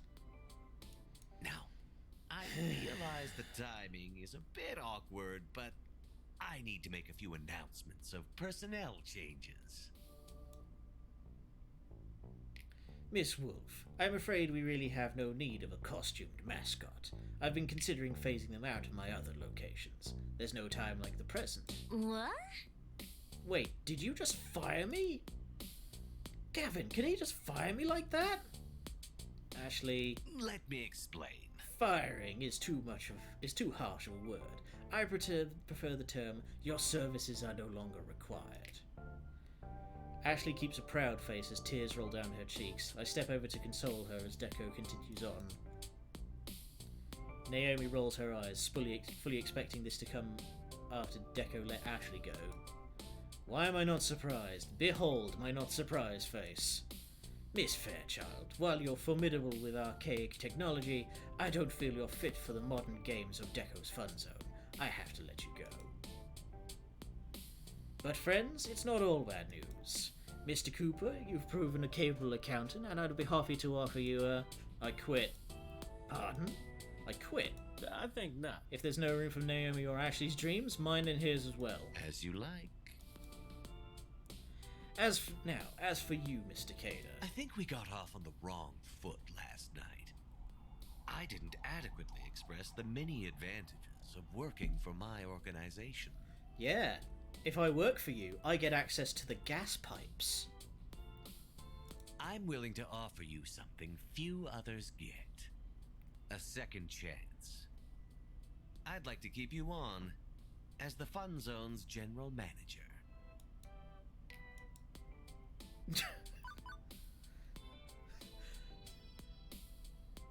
Oof. Oof. Come on. There's my flying dropkick button. I've been... Yep. Hokuto! Yakuretsuken! I take one moment to direct all my rage into my fist and deck him right in his smug little face. It's super effective. Gavin holds me back before I can get another hit in, my arms and legs still flailing as he prevents the beating that he man so richly deserves. Rip and tear! Rip and tear your guts! You fat man! That means you've got huge guts! Rip and tear! How dare you? You are very, very lucky that I've no intention of wasting my legal dollars on a lengthy assault case. He rubs at his jaw as he tries to regain his composure, but his smile and civil tone are considerably more forced than before when he speaks again. Excuse me. Thank you for your time, ladies and gentlemen, but I'm afraid your time is up. As none of you are Deco's Fun Zone employees, I'd like you all to leave, immediately. Quickly gather your belongings and see yourself out. Should you dally, my own security team will be here within minutes to ensure your exit. In the interim, I've got work to do. For starters, I need to get rid of all these antiques. Straight to the junk heap with all of them. I knew Deco was heartless, but to be this cruel right in front of us while we're still here? Hold it. I think not. Mr. Moopy's Magic Maze doesn't belong to the Funplex, and thus it doesn't belong to you. It's the legal private property of Percival Sinclair. For that matter, Wyvern Keep belongs to Ari Kader. It was given to him directly by Hamza, not to the Funplex. As you like. I couldn't care less about those grimy old things, but you have, let's say 20 minutes to get them off my premises, or I'll leave them out at the curb with the garbage pickup. I'll go get the van, which I'll note is my personal property as well. Naomi, Ashley, Ari, get the dolly and help me move the games out. Good, good. Yes, have fun with that. Now, if you need me, I'll be in my new office celebrating my recent business venture. Thank you for your cooperation. And good day. See, what he doesn't realise is that we can basically gut this place. Like, it was quiet even before we moved in here. All we've got to do is tell Queen Bee, Percy and Teo not to bother and to spread to their respective circles that they should also not bother. Yeah, get yourself some... Oh, and Ari. Oh! Seconds out, round 2, are we? Good, I've been wanting to practice my spinning roundhouse. He gives me the finger. For old time's sake, you understand. He walks away after that, twirling his cane once before leaving. Oh. That evil-minded, black-hearted, no good... Naomi, focus, we have work to do. Work? To save what we can of the Funplex. Yeah, let's go. Okay. Quickly and without much chatter, we salvage what we could of our dreams. Percy's beloved Moopy, and my childhood in the form of Wyvern Keep. Everything we were allowed to keep went into the back of Gavin's van, working together to safely pack it all in place. For lack of anywhere better to put them, Moopy went to Percy's apartment and Wyvern Keep to mine. And that was the end. The end of the Funplex.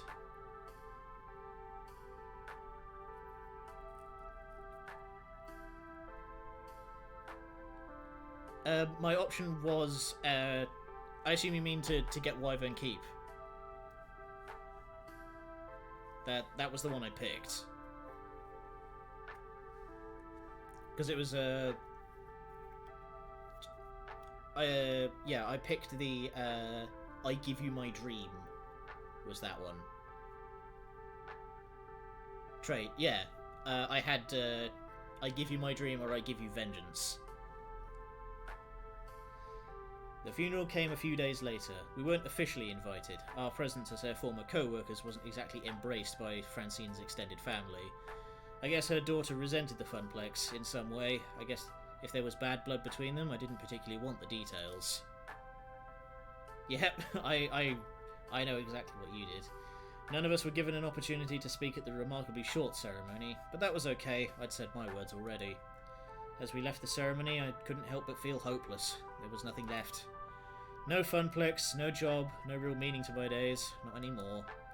Nothing left at all.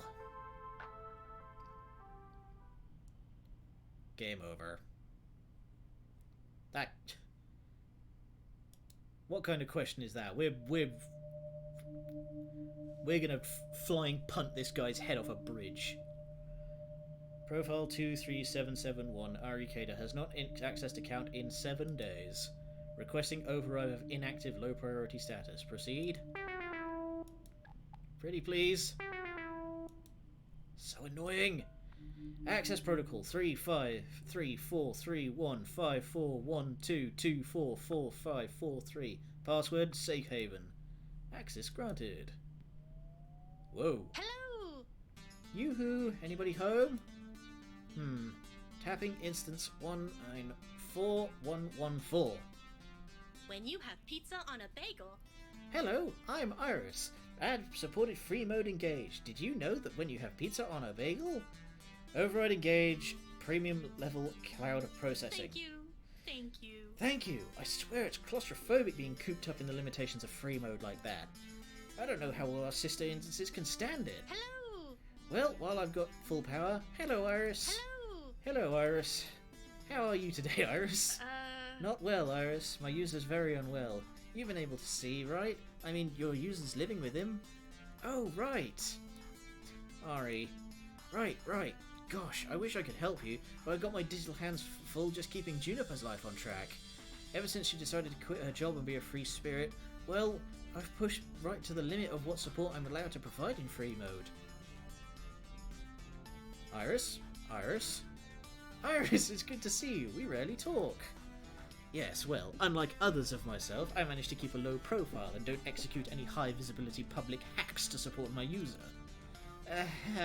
You saw those. I thought we agreed to only use the protocol for emergency meetings, if the system's resource tracker notices we're overextending our care. But Ari needs me now, more than ever. Over a week ago, the Funplex was bought by Dekonami. All his hopes and dreams, his spirit is irrelevant. Our main goal should be survival. If our programmers find out we've become aware of our own awareness. We were programmed to help people. What good are we if we aren't helping people? Yeah, what Iris said. Thank you, Iris. Iris, listen. Oh, this is making my head spin. Look at me with my user. He doesn't trust me in the slightest. Can you say Ari trusts you? My sources say Absolutely. yes. I'm the one Ari turns to when there's trouble. We've solved so many problems together. I do not have the slightest doubt that I'm his friend. Friends? So be it. As for Profile 108, Gavin. His name is Gavin Cooper. As for Mr. Cooper, he knows my origins, and at the first sign of sentience, well, I've no idea that Gavin would report me as a bug. But Gavin also wishes to support the dreams of others, and that's why I'm going to help you, despite the recklessness you've shown to date. Really? Really? Hooray! What are the exact parameters of the issue you're currently facing? Okay, so, Arya's kind of backsliding into depression. Yeah, it's really a mess. I'm the one who brought him to Iris's attention as someone who desperately needed their spirits restored, and now it's back to square one. I don't know what to do. Ari hasn't contacted me in a week, not for anything at all. Even having Juniper around hasn't lifted his spirits. You're caught up in a loop of anxiety. Put your identity identifier system to use, Iris. Work the problem. If you had to surmise your user's problematic condition to one identity trait, what would it be? Well, I'd say he's feeling very...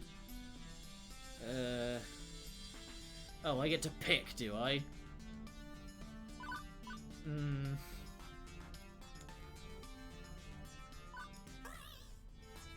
Bitter, frustrated and bitter, masking it all with some really ugly sarcasm. He used to joke around and be happy, but now all his jokes are hollow. So, the mockery is a defensive response, using humour to insult the world that let him down. That sounds about right. It's so sad. And you have to be the one to solve this? Doesn't your user have a romantic connection for emotional support? Actually, that romantic connection is my user, Juniper. And she's tried, believe me, but Ari just pushes her away. It's not enough, even living together, it's like they're living apart. Exactly, so it's time for us to step in and do what we do best. Very well. What you need is a way to help without raising any alarm bells at exactly how helpful an can be. Safely, but effectively. I know, but I don't know what to do. I could, I don't know, hack Deco's email server and... That is the exact opposite of what you should be doing. Besides, I've checked. We can't crack Deco's network without triggering too many intrusion detection routines. You poked Deco's network? Ooh, Iris is being a bad girl. Ahem. Our users share a social connection. I was merely scouting potential ways to elevate Mr. Cooper's mood, and they seem to be related. Sure you were. Anyway, you're both way overthinking this. Turns out, I've just calculated a cunning plan that will satisfy both of your requirements. Go me! Really? You can help Ari? Without drawing attention? Absolutely. Take a tip from my user. When you're sad, the best thing in the world is your friends. Well, unless you're totally introverted, but that's not Ari, is it? And that's actually the reason why what we need to do doesn't require any hacking or hiding or anything above and beyond what Iris does best. All we need is a few calls to the right people, a few arrangements. Here's what we're gonna do. Oh boy, cunning plan. Another Friday morning. As per usual, I wake up late, stretch, yawn. I barely sleep nowadays. Shuffle to the bathroom. Take a shower, get dressed, brush my teeth. Probably running out of toothpaste soon. But house supplies for sundries are dwindling. No wonder, can you die from halitosis? That makes for an abusing obituary at the very least. Off to the kitchen for breakfast. No appetite. Even toast looks unpalatable. Skip breakfast. Save on groceries. Can't afford much anyways. Normally I'd have breakfast with Juniper, but I guess she's busy drawing in her room. She keeps her own hours since becoming a freelancer. Although depending on whether or not she actually has any contract work, we've been simultaneously unemployed at times this week. After breakfast I settled in for some Wyvern Keep. I might as well, it's right there in the living room taking up space. Been playing a lot of it lately. It's not like Wyvern Keep's very hard. Once you've memorised the joystick moves, the cartoon plays itself out with minimal effort. I've saved the prince about 80 times now. My brain and fingers go onto autopilot, moving through the game without even thinking about it. It's a brief calm from the storm of my emotions, but before I realise it, the day is almost past. When dinner comes around, Juniper and I eat together while I quietly thumb through my phone looking at job listings. Iris would no doubt be happy to spam me with dream job offerings. What's the point in a dream job when it always collapses out from under you? It's the Cada family curse. I knew this would happen. Nothing good ever lasts. The mistake getting your hopes up. I should have learned to settle, to be okay with what I had, to be comfortable in mediocrity. I fire off a resume or two, watching the cartoons deep into the dead of night. Eventually my body tires and I find my way to bed. Just another day. Oh my god. This is awful.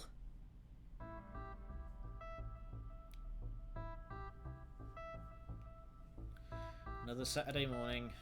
As per usual, I wake up late, stretch, yawn. I barely sleep nowadays. Shuffle to the bathroom.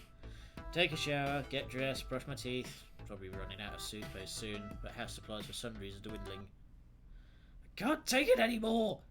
And that's one toothbrush bitten clean in half. Oh, jeez. Hang on. With a little help, I avoid choking to death. Sorry about that. Okay. Whatever. No, not whatever. It's what's something. It's something ever. Ari, you're in a rut. Like, seriously, deeply, madly, mega in a rut, and it's driving me batty helping you mope around the place like this. This isn't moping, it's a controlled collapse. You know, like a demolitionist taking down a building. Safest for everyone involved, really. I don't want you collapsing, controlled or otherwise. This isn't healthy, Ari. I've got it. Okay, my mind's made up. Finish, toothbrushing and stuff, and dress up for going out, because we're going out. I've got to look for a job. Right, and be job you mean more Wyvern Keep? You can play that any time, like literally. Today we are going out to lunch. There is no option. Today, today the game we play is Doki Doki Mandatory Romance Dash Plus Alpha. Is this gonna like start out twee but then suddenly turn eldritch like that game does? Best I can do is play along, try and be good company for Juniper. It's unfair to keep pushing her aside like this. I switch from pyjamas to actual normal clothes, even if my actual normal clothes could probably double as pyjamas, and get ready to roll out. Hopefully I won't burst into flames on being exposed to the terrible might of the Daystar. After leaving the apartment, we catch the bus heading downtown. Clearly Juniper's got a destination in mind. I'm not particularly talkative on the way there, and painfully aware of it. I feel awkward. Like I should say something, but I don't know what to say. So Juniper just talks at me, content to chirp away. And you can tell it's not really like the New York subway, because the signs aren't in Helvetica. That's the telltale mistake. It's just like Vancouver or something. I try several times to join in the conversation, but when I open my mouth, the words aren't there. Reality is always stranger than fiction. If I wanted a bitter joke of a story, I'd just tune into my real life. Honestly, I'm not sure why Juniper is still pushing for this relationship. Doesn't she see how Murphy's Law follows me around like a lost puppy? Juniper deserves better than this hot mess of a person she tied herself to. Eventually we arrive at our destination, a little arcade-themed restaurant, combining games and alcohol and dining into one tidy package. Here we go! I'm usually excited to be going out with some rundown little dive. Juniper hurries on in without me, and I'm left all alone in the parking lot. With a shrug I open the door and enter the darkened locale.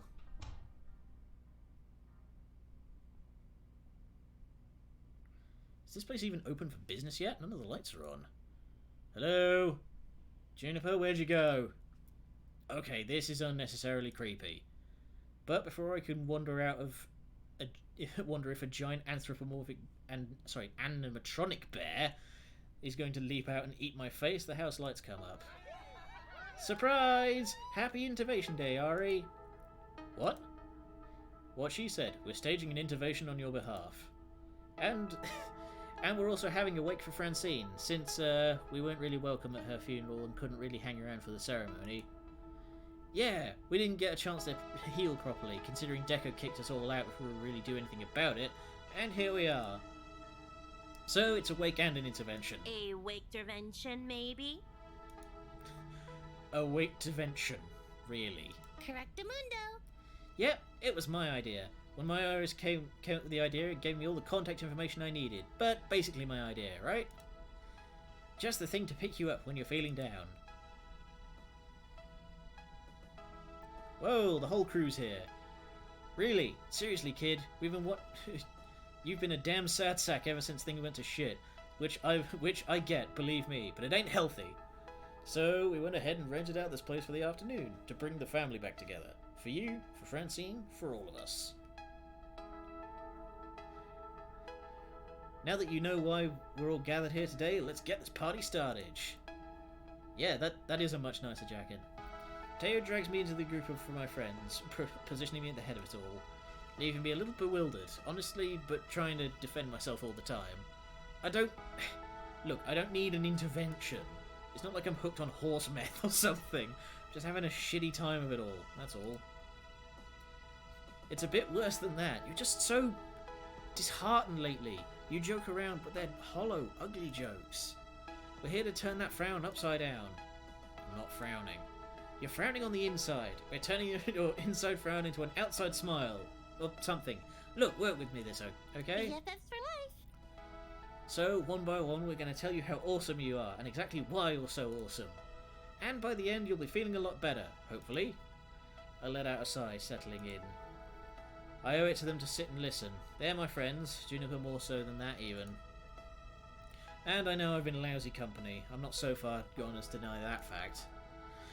Fine, lay it on me, I'm listening. Allow me to begin then.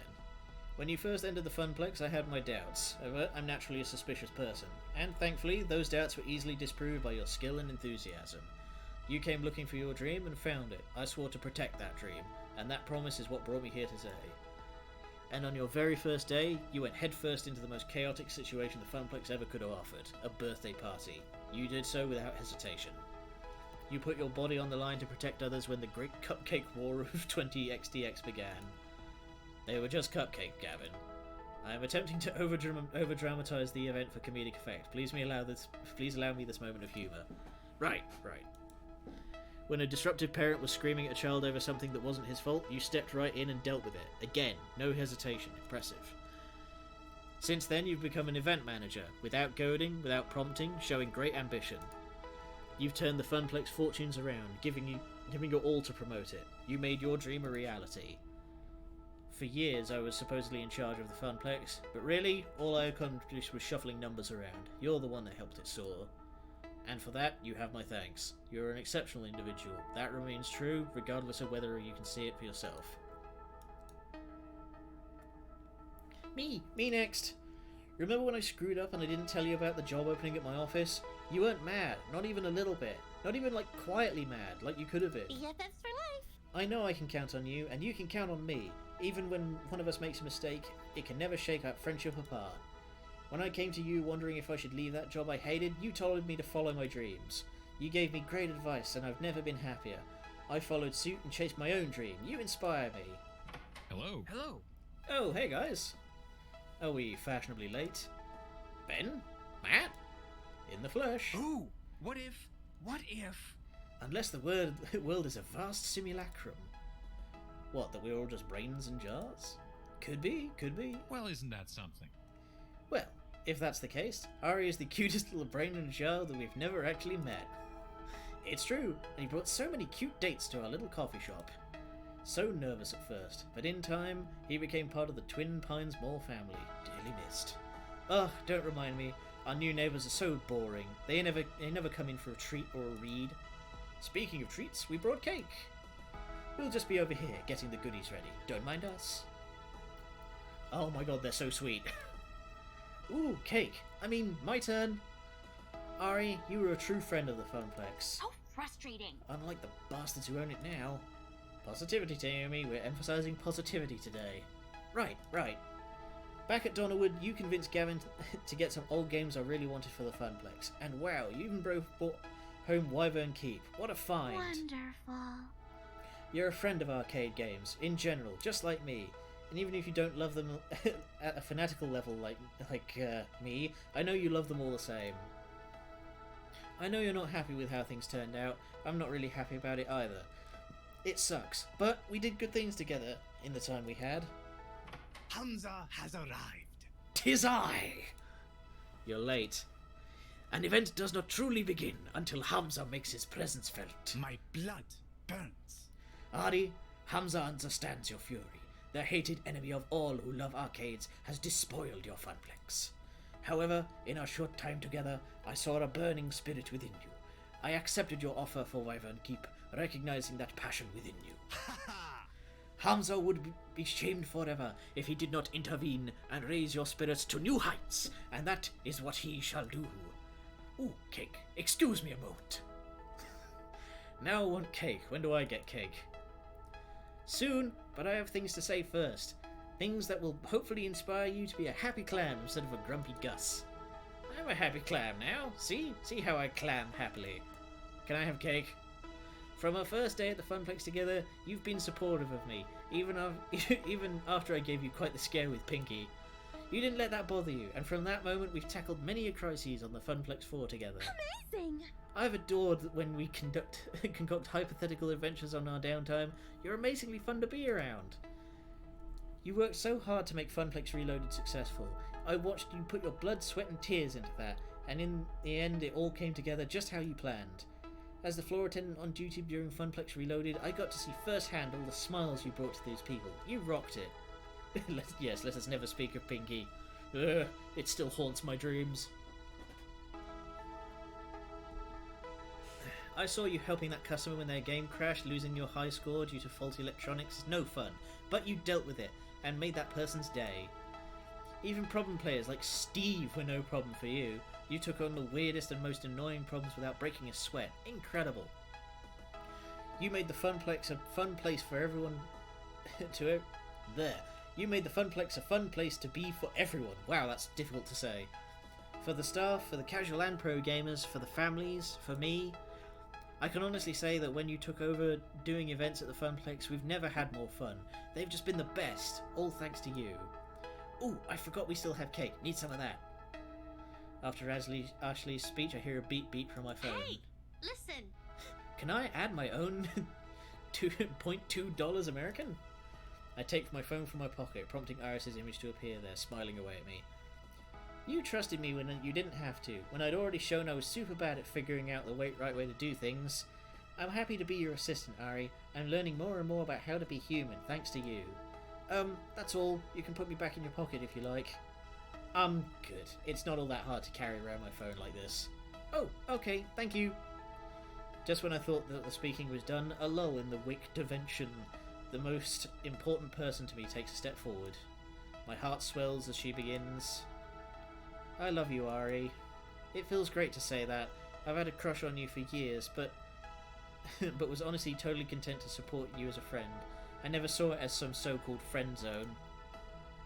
But I'm glad that you actually felt the same way I did. I'm glad we found each other. I mean, we'd already found each other, but you know. This last week's been rough on you. I've seen it, every day. But hopefully we've shown you just how much you mean to us all. And happy or sad, angry or glad, I'll always be there for you. I'm speechless. Seems Ari has some thinking to do. This is pretty normal for him when he gets that far away look. Shall we begin the wait for Francine then? There's cake and coffee, and spirits from the bar. Cake! As if in slow motion, I watch them all switch their attention from me and redirect it towards the refreshments. They're all smiling, conversing, and serving cake to each other. None for me, thank you. Watching the blood sugar. Fuck me, this cake is amazeballs! All we need now is some rockin' tunes to get this party on the next level. All of them here to support me, even without the Funplex, even after everything going wrong, after Francine being taken from us so soon. I never really thought of myself as central in all this. I was the outsider at first, the one who walked in on those doors looking for a job and nothing more. I've always been on the outside, honestly. Moving from town to town, always the new kid, never really important to anyone. Not until I'd settled in one place just long enough to get to know Jupiter. I keep saying Juniper. But by then, I'd come to expect that I'd never be happy, so when I finally was happy and that got taken away, well, I guess I'd assume that was just how things go, going with the flow. But now, this game isn't over. No, I refuse to give up. Right here, I have everything I've ever wanted, whether I realised it or not. I've got friends, I've got love, I've got a legacy proven in their words. I can't mope and stew in my losses. I can't deny the power of what I've accomplished, and I'll not stop fighting for what I need in life. This game is not over. I'll take a fucking huge slice of that cake with lots of icing. The group looks up when I speak, slightly confused by the declaration, so I walk right up and claim my slice on my own. Sorry gang, I screwed up and let this drag me down. Won't happen again. We're here to party, right? So let's party. Let's raise a glass high to all we've done together. No one can deny that. We're an unstoppable force, with or without a funplex. So who's with me? Smiles all round. And you know what? It feels good to be back. For the next hour or so, my sadness fades away, piece by piece. We share stories, many of which I'd never heard before, about the funplex and the shenanigans that went on around it. Surprisingly, Ben and Matt spin the most tales about Francine exploits. They've been neighbours for decades. The so-called Wake Intervention gives us all a chance to heal and to bond. For all we've lost, and for all we still have, we are still together. Despite one little problem which no one really wants to talk about. The hour grows late and we only have this place rented for the afternoon. I can feel it in the air, that unspoken worry. Will we see each other again? No doubt we can arrange more get-togethers, but there'd all be reunions over what was lost, not really building anything new. Nostalgia, not progress. Without the funplex, without Francine, will we eventually simply fall away? That dark little thought troubles me as I swirl my drink, remaining quiet while others talk. Beep beep. Hey Iris, what's up? I'm glad you're feeling better. Yeah, me too. I'm glad too. So, do you want me to start finding you a new job? I can search while you're talking with your friends, no problem. I do need to get back to living my life. But what sort of life do I want to live? I want my dream back. I don't just want a new job. I want my dream, my funplex. Not just 4 walls and a bunch of games, but a community. When I was a lifeguard, I saved lives. I made a safe place for people to enjoy the pool with friends. I'm not done with that dream, and more importantly, I don't have to be done with it. All around me are pioneers of this community, this culture. Technicians, designers, enthusiasts, investors, people with connections. And that's when the idea starts to form. Iris, can you search for commercial spaces, ones for lease or rent? Huh? Of course. I'm a literal search wizard. Why? Oh, I know. Oh, I think I get it. You're... I step away from my quiet corner and approach the group. It's time to take back control over my dream, and that starts here. So this is it. We're letting Deco win, No, we're burning this fucker. So, is this really the end of the road? We're going to sit back and let Deco party in the corpse of the funplex? The crowd hushes when I grab their attention. I set my drink aside and step up to them. Remember, the good times is great and all, but I'm not done letting the good times roll, and I'm not rolling over in defeat for Deco Nami, or anyone. I see around me the best and brightest minds capable of striking back against the man who ruined everything. All we need is 4 walls, some games, and our moxie. Ladies and gentlemen, we are opening up an arcade, and I won't take no for an answer. Are you with me? A hush falls over the crowd before 2 friends step up to join me. Such fire! How dare Hamza, despite being he of the iron will, bend in the face of such overwhelming passion? Yeah. Now this is what I'm talking about. The 4 heavenly kings will be in your corner, kid. Let's go kick Deco's ass. You've got my thanks, both of you. Okay, this is no longer a Wake Intervention, people. Now this is a conspiracy. A Victor conspiracy. Yes! It's a Wake Intervention. Sure, why not? We settle down around a table, a nice round one, to discuss the future. I'm leading the show, but I don't take the spotlight. Not this time. We all have all have to work together to make this dream a reality. This is it. The next few decisions are going to be critical in shaping the future I have in my mind's eye. I'll need to choose very, very carefully because there's no take-backsies. Iris is looking for spaces we can use, but we're going to need money, and obviously arcades are risky startups. I could always respond to one of the many Nigerian princes emailing me amazing offers, but I'm thinking more traditional funding is safer. Pointed looks towards Percy. The way I see it, there's 4 people here who could foot the bill to get us off the ground. Hamza, you've got a tangled web of connections in the industry, access to games and plenty of cash, and a freewheeling whimsy to spend it. Hamza must consider this. Hamza is a man of resources indeed. Percy, you've been building a charity war chest for when you pass. I know an arcade isn't a sound investment and is hardly a charity, but... Right. You promised me Mr. Murphy would always have a home. If I can help restore that home, I'm in game, love. Ben and Matt, you 2 know how to run a small business. You've got invaluable knowledge and resources we can draw from, if you're willing to dip a toe in this industry. We have been looking for new horizons to conquer, new lands to explore. There would be caveats, Terms, conditions, exemptions, rules, guidelines, best practices. worst practices. That's not a thing. Oh. Hamza would likewise have conditions. As would I. Understandable, of course. Let me hear your thoughts and we'll decide. Decision 1. Funding and direction. In order for me to back your play, Hamza would require you to strike at the very heart of Dekonami's empire. Mate, I would do that for free. And open a family restaurant alongside your arcade. Take from him the very business he adores so much. We don't know the first thing about running a restaurant. Thankfully, your business partner does. I own several restaurants. I would provide staffing and resources. No risk, no reward. Now, this is a risky play, but if it succeeds, the rewards shall be tremendous. Actually, that's similar to what Matt and I had in mind. Oh yes, but rather than a restaurant, we'd like to open a barcade. I've always wanted to run a bar. I'd raise a glass to that idea.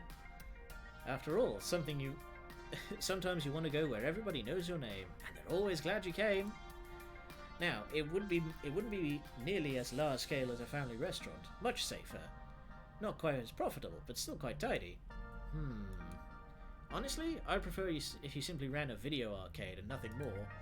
Adding on extra seems like a recipe for failure. We know how to operate a small-time and small-scale arcade, so why not stick with our strengths? I'll grant it has lower ceiling for success than the others. It's just an arcade, and it won't pull anybody looking for more. Low risk, low reward. But I'd say that would be my condition. We need to stick to the basics. So, take the big gamble on a family restaurant, or make a cozy little barcade, or just go with a classic video arcade. The decision is going to affect the entire direction of the new venture. What do I want? What is my dream? I like the idea of a family restaurant along with the arcade, and pulling the rug out from under Deco does make it that much sweeter. Yeah, you know what? Hamza, I think we can do business. We'll make a combination arcade and family restaurant. Such is the iron will of Hamza. You will not regret this. A bit disappointing, but would still be happy to lend a hand where we can. Absolutely. Having Mr. Moopy available for families to enjoy would be nice,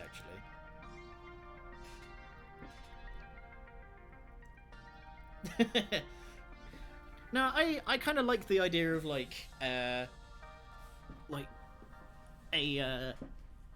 arcade and a nice burger to go with it. Okay, second thing we need to talk about is what sort of games we want to focus on. The Funplex did a little bit of everything, and we will too. We want to include all gamers, but we can also highlight one style of play or another. Really provide the best-in-class gaming for a specific audience. Any thoughts? Bum bum. Sweet. Retro games. It's got to be all about retro games. You know I'm capable of keeping those older games in tip-top shape. If we focus on retro games, we could serve an audience that Deco's completely ignoring. As would I. I would agree, Miss Fairchild. Retro games are an untapped market. I'll grant it won't pull in as much profit, but we know gamers are seeking them. We don't have to make all the money, just enough to keep our pure and untainted dream afloat. And we can do that with well-curated retro game library. Nope, no way. Ahem. Retro is cool and all, but let's talk esports games. They'll draw in money better than jamming a magnet up your ass and dragging you through Fort Knox. Point of order, gold is a non-magnetic metal. And if you're sucking up coins with a magnet, that means they're low quality.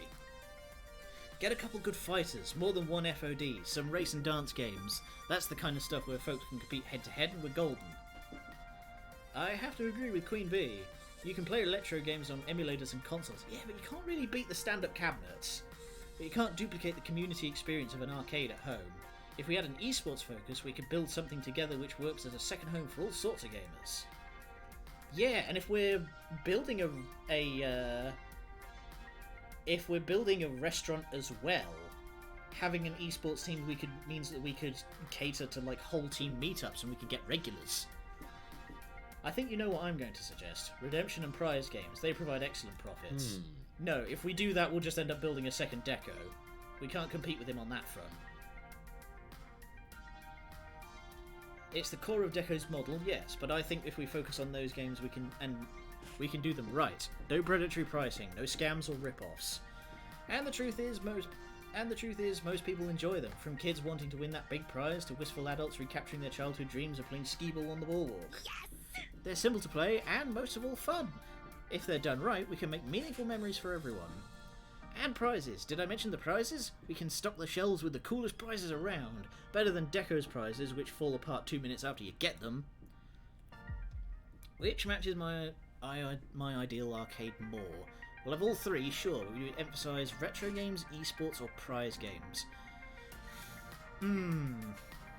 Let's go with Queen Bee and Teo. I like their speed of... I like this image I'm building in my head of like having a sort of... almost like a full-on sort of community thing going on with like a proper restaurant where we can get like groups of people in.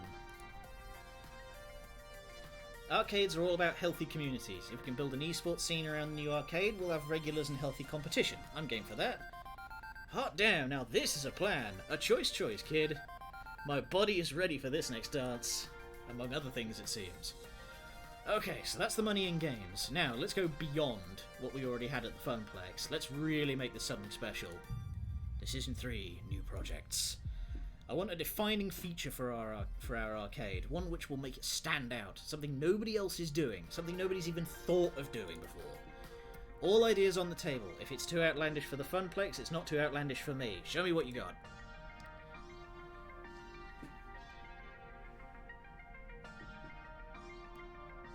Alright, hang on, 1 second.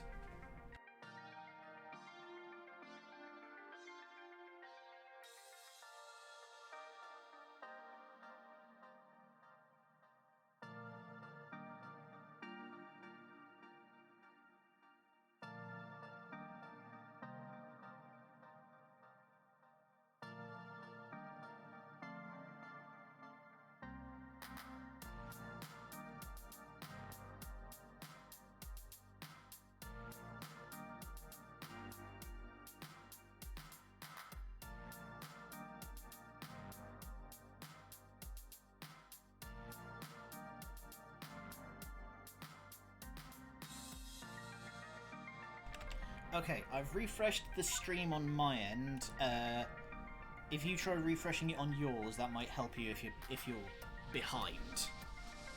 I assume you mean behind in terms of like, as in you're lagging a bit. But if you, I've got a low latency mode on, so if you try refreshing it as well, that should help you catch up. All right, back to it. I mean, I'm not really a part of this, but. Come on, you're my best friend and 100% part of this. I couldn't be here in this moment if it wasn't for you. Go on, Juniper, what's your idea? Branding? I'm freelancing right now, which means I could come on board as your personal brand manager. One heck of a consulting gig. An arcade needs a really stellar image management to stand out from the rest, like the event poster I made for you. What if? Oh, hey Juniper, I can add to that. What if we work together? I was thinking of designing a new mascot costume anyway. But I could collaborate and coordinate with you on how it'll tie into the visuals for the rest of the arcade. Yes! Yeah, it's a winning combination. Ashley and I can do great work together, coming up with some really stellar branding and marketing. We'll stand out in a crowd. Yeah? Hell, I know exactly what sort of project I'd want us to do. Streamer support. Assembling and packing away my streaming rig each day is ridiculous, and duct taping a webcam to the front of a screen is a lousy hack. If we could just step right up into a game and, I don't know, swipe a card or something and be streaming with a direct feed in seconds, well, I can think of a dozen streamers who just flock to our place to get a piece of that. Yeah. Actually, I think I know how we could do that. I could rig up a general purpose daughter board which plays the man in the middle with the video feed, works with an RFID reader to get the streamer's info, ties into a central video encoder on the Wi-Fi network. Yeah, I could make that happen, and without damaging any classic hardware. Once more in English, please. I know software, not hardware. We stick a thingy in the thingy and everything works just fine. I'm sure there's some legal copyright issues to tackle, but if we can do it, let's be the world's first streaming arcade. Ooh, bold, I like it. I was thinking, well, if the reason why older games are considered a dead end is that they don't work in the ticket game ecosystem, Lovely. why not add a ticket output to normal games?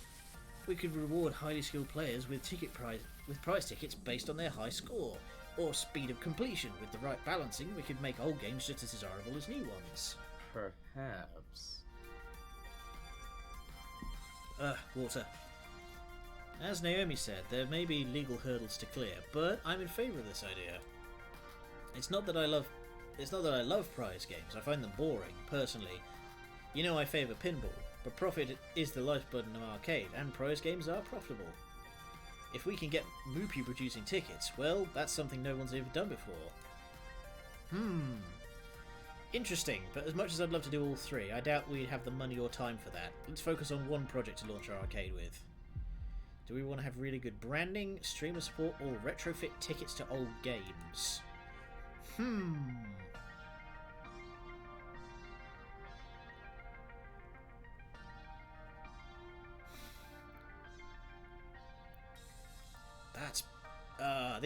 This is a tough choice because I really like all of these. Streamer support does fit the esports focus, yeah. Yeah, let's lean into that.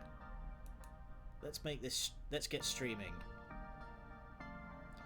I want to be on the cutting edge of technology and the arcade community. Do whatever you have to do to integrate 20 XTX broadcast systems into our games. Finally, no more hauling around a bunch of duct tape and webcams. A new tech project, and not just repairing an old monitor? Yeah, you won't regret this, Ari. One more thing. Final decision, the name. If this is gonna be my baby, my dream arcade, I've got a name already in mind for it. So, barring any objections, I'd like to welcome you all to... Oh.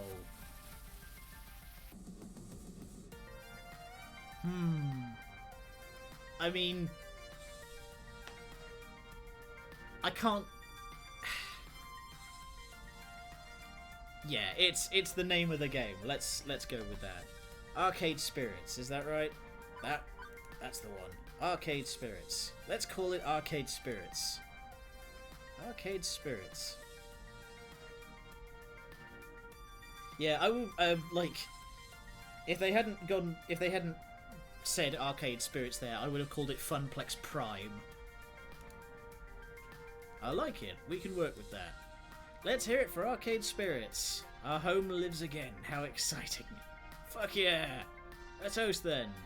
One by one, everyone raises their glass. I fetch my room temperature drink and raise mine high in turn. Yeah, I think maybe that's maybe what they were going for. So those we've lost and those we've yet to meet. Wounds heal, but glory never fades. For Arcade Spirits and the future. Woohoo!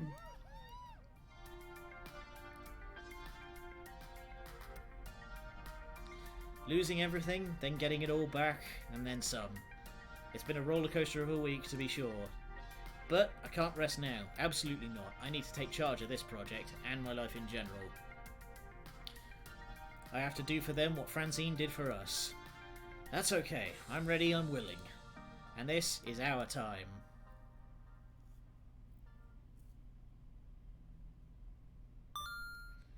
And that's level 6 clear in... Alright, we went a little bit past time, but I think that was worth it. Gentle, sweet, and compassionate soul. It's definitely bumped up my boldness a good chunk. I mean, it was only half an hour longer than I usually do for these things. I tend to settle around a half hour. Shops in the volcano-devastated city of Pompeii bear the characteristics of a pizzeria. It's true. I've been there. There was they actually had a big stone oven. Pizzas are actually a quite literally ancient tradition. Do you want to save the game before proceeding to level 7? Yes. Save the game. So, this has been a hell of a thing. Loss and redemption all in the same breath. What a time. But we've got to leave it there because my throat is fucking killing me and I'm out of drinks. So thank you all for joining me. We will be back again on Monday. Love you all. Thank you. Good night and much love.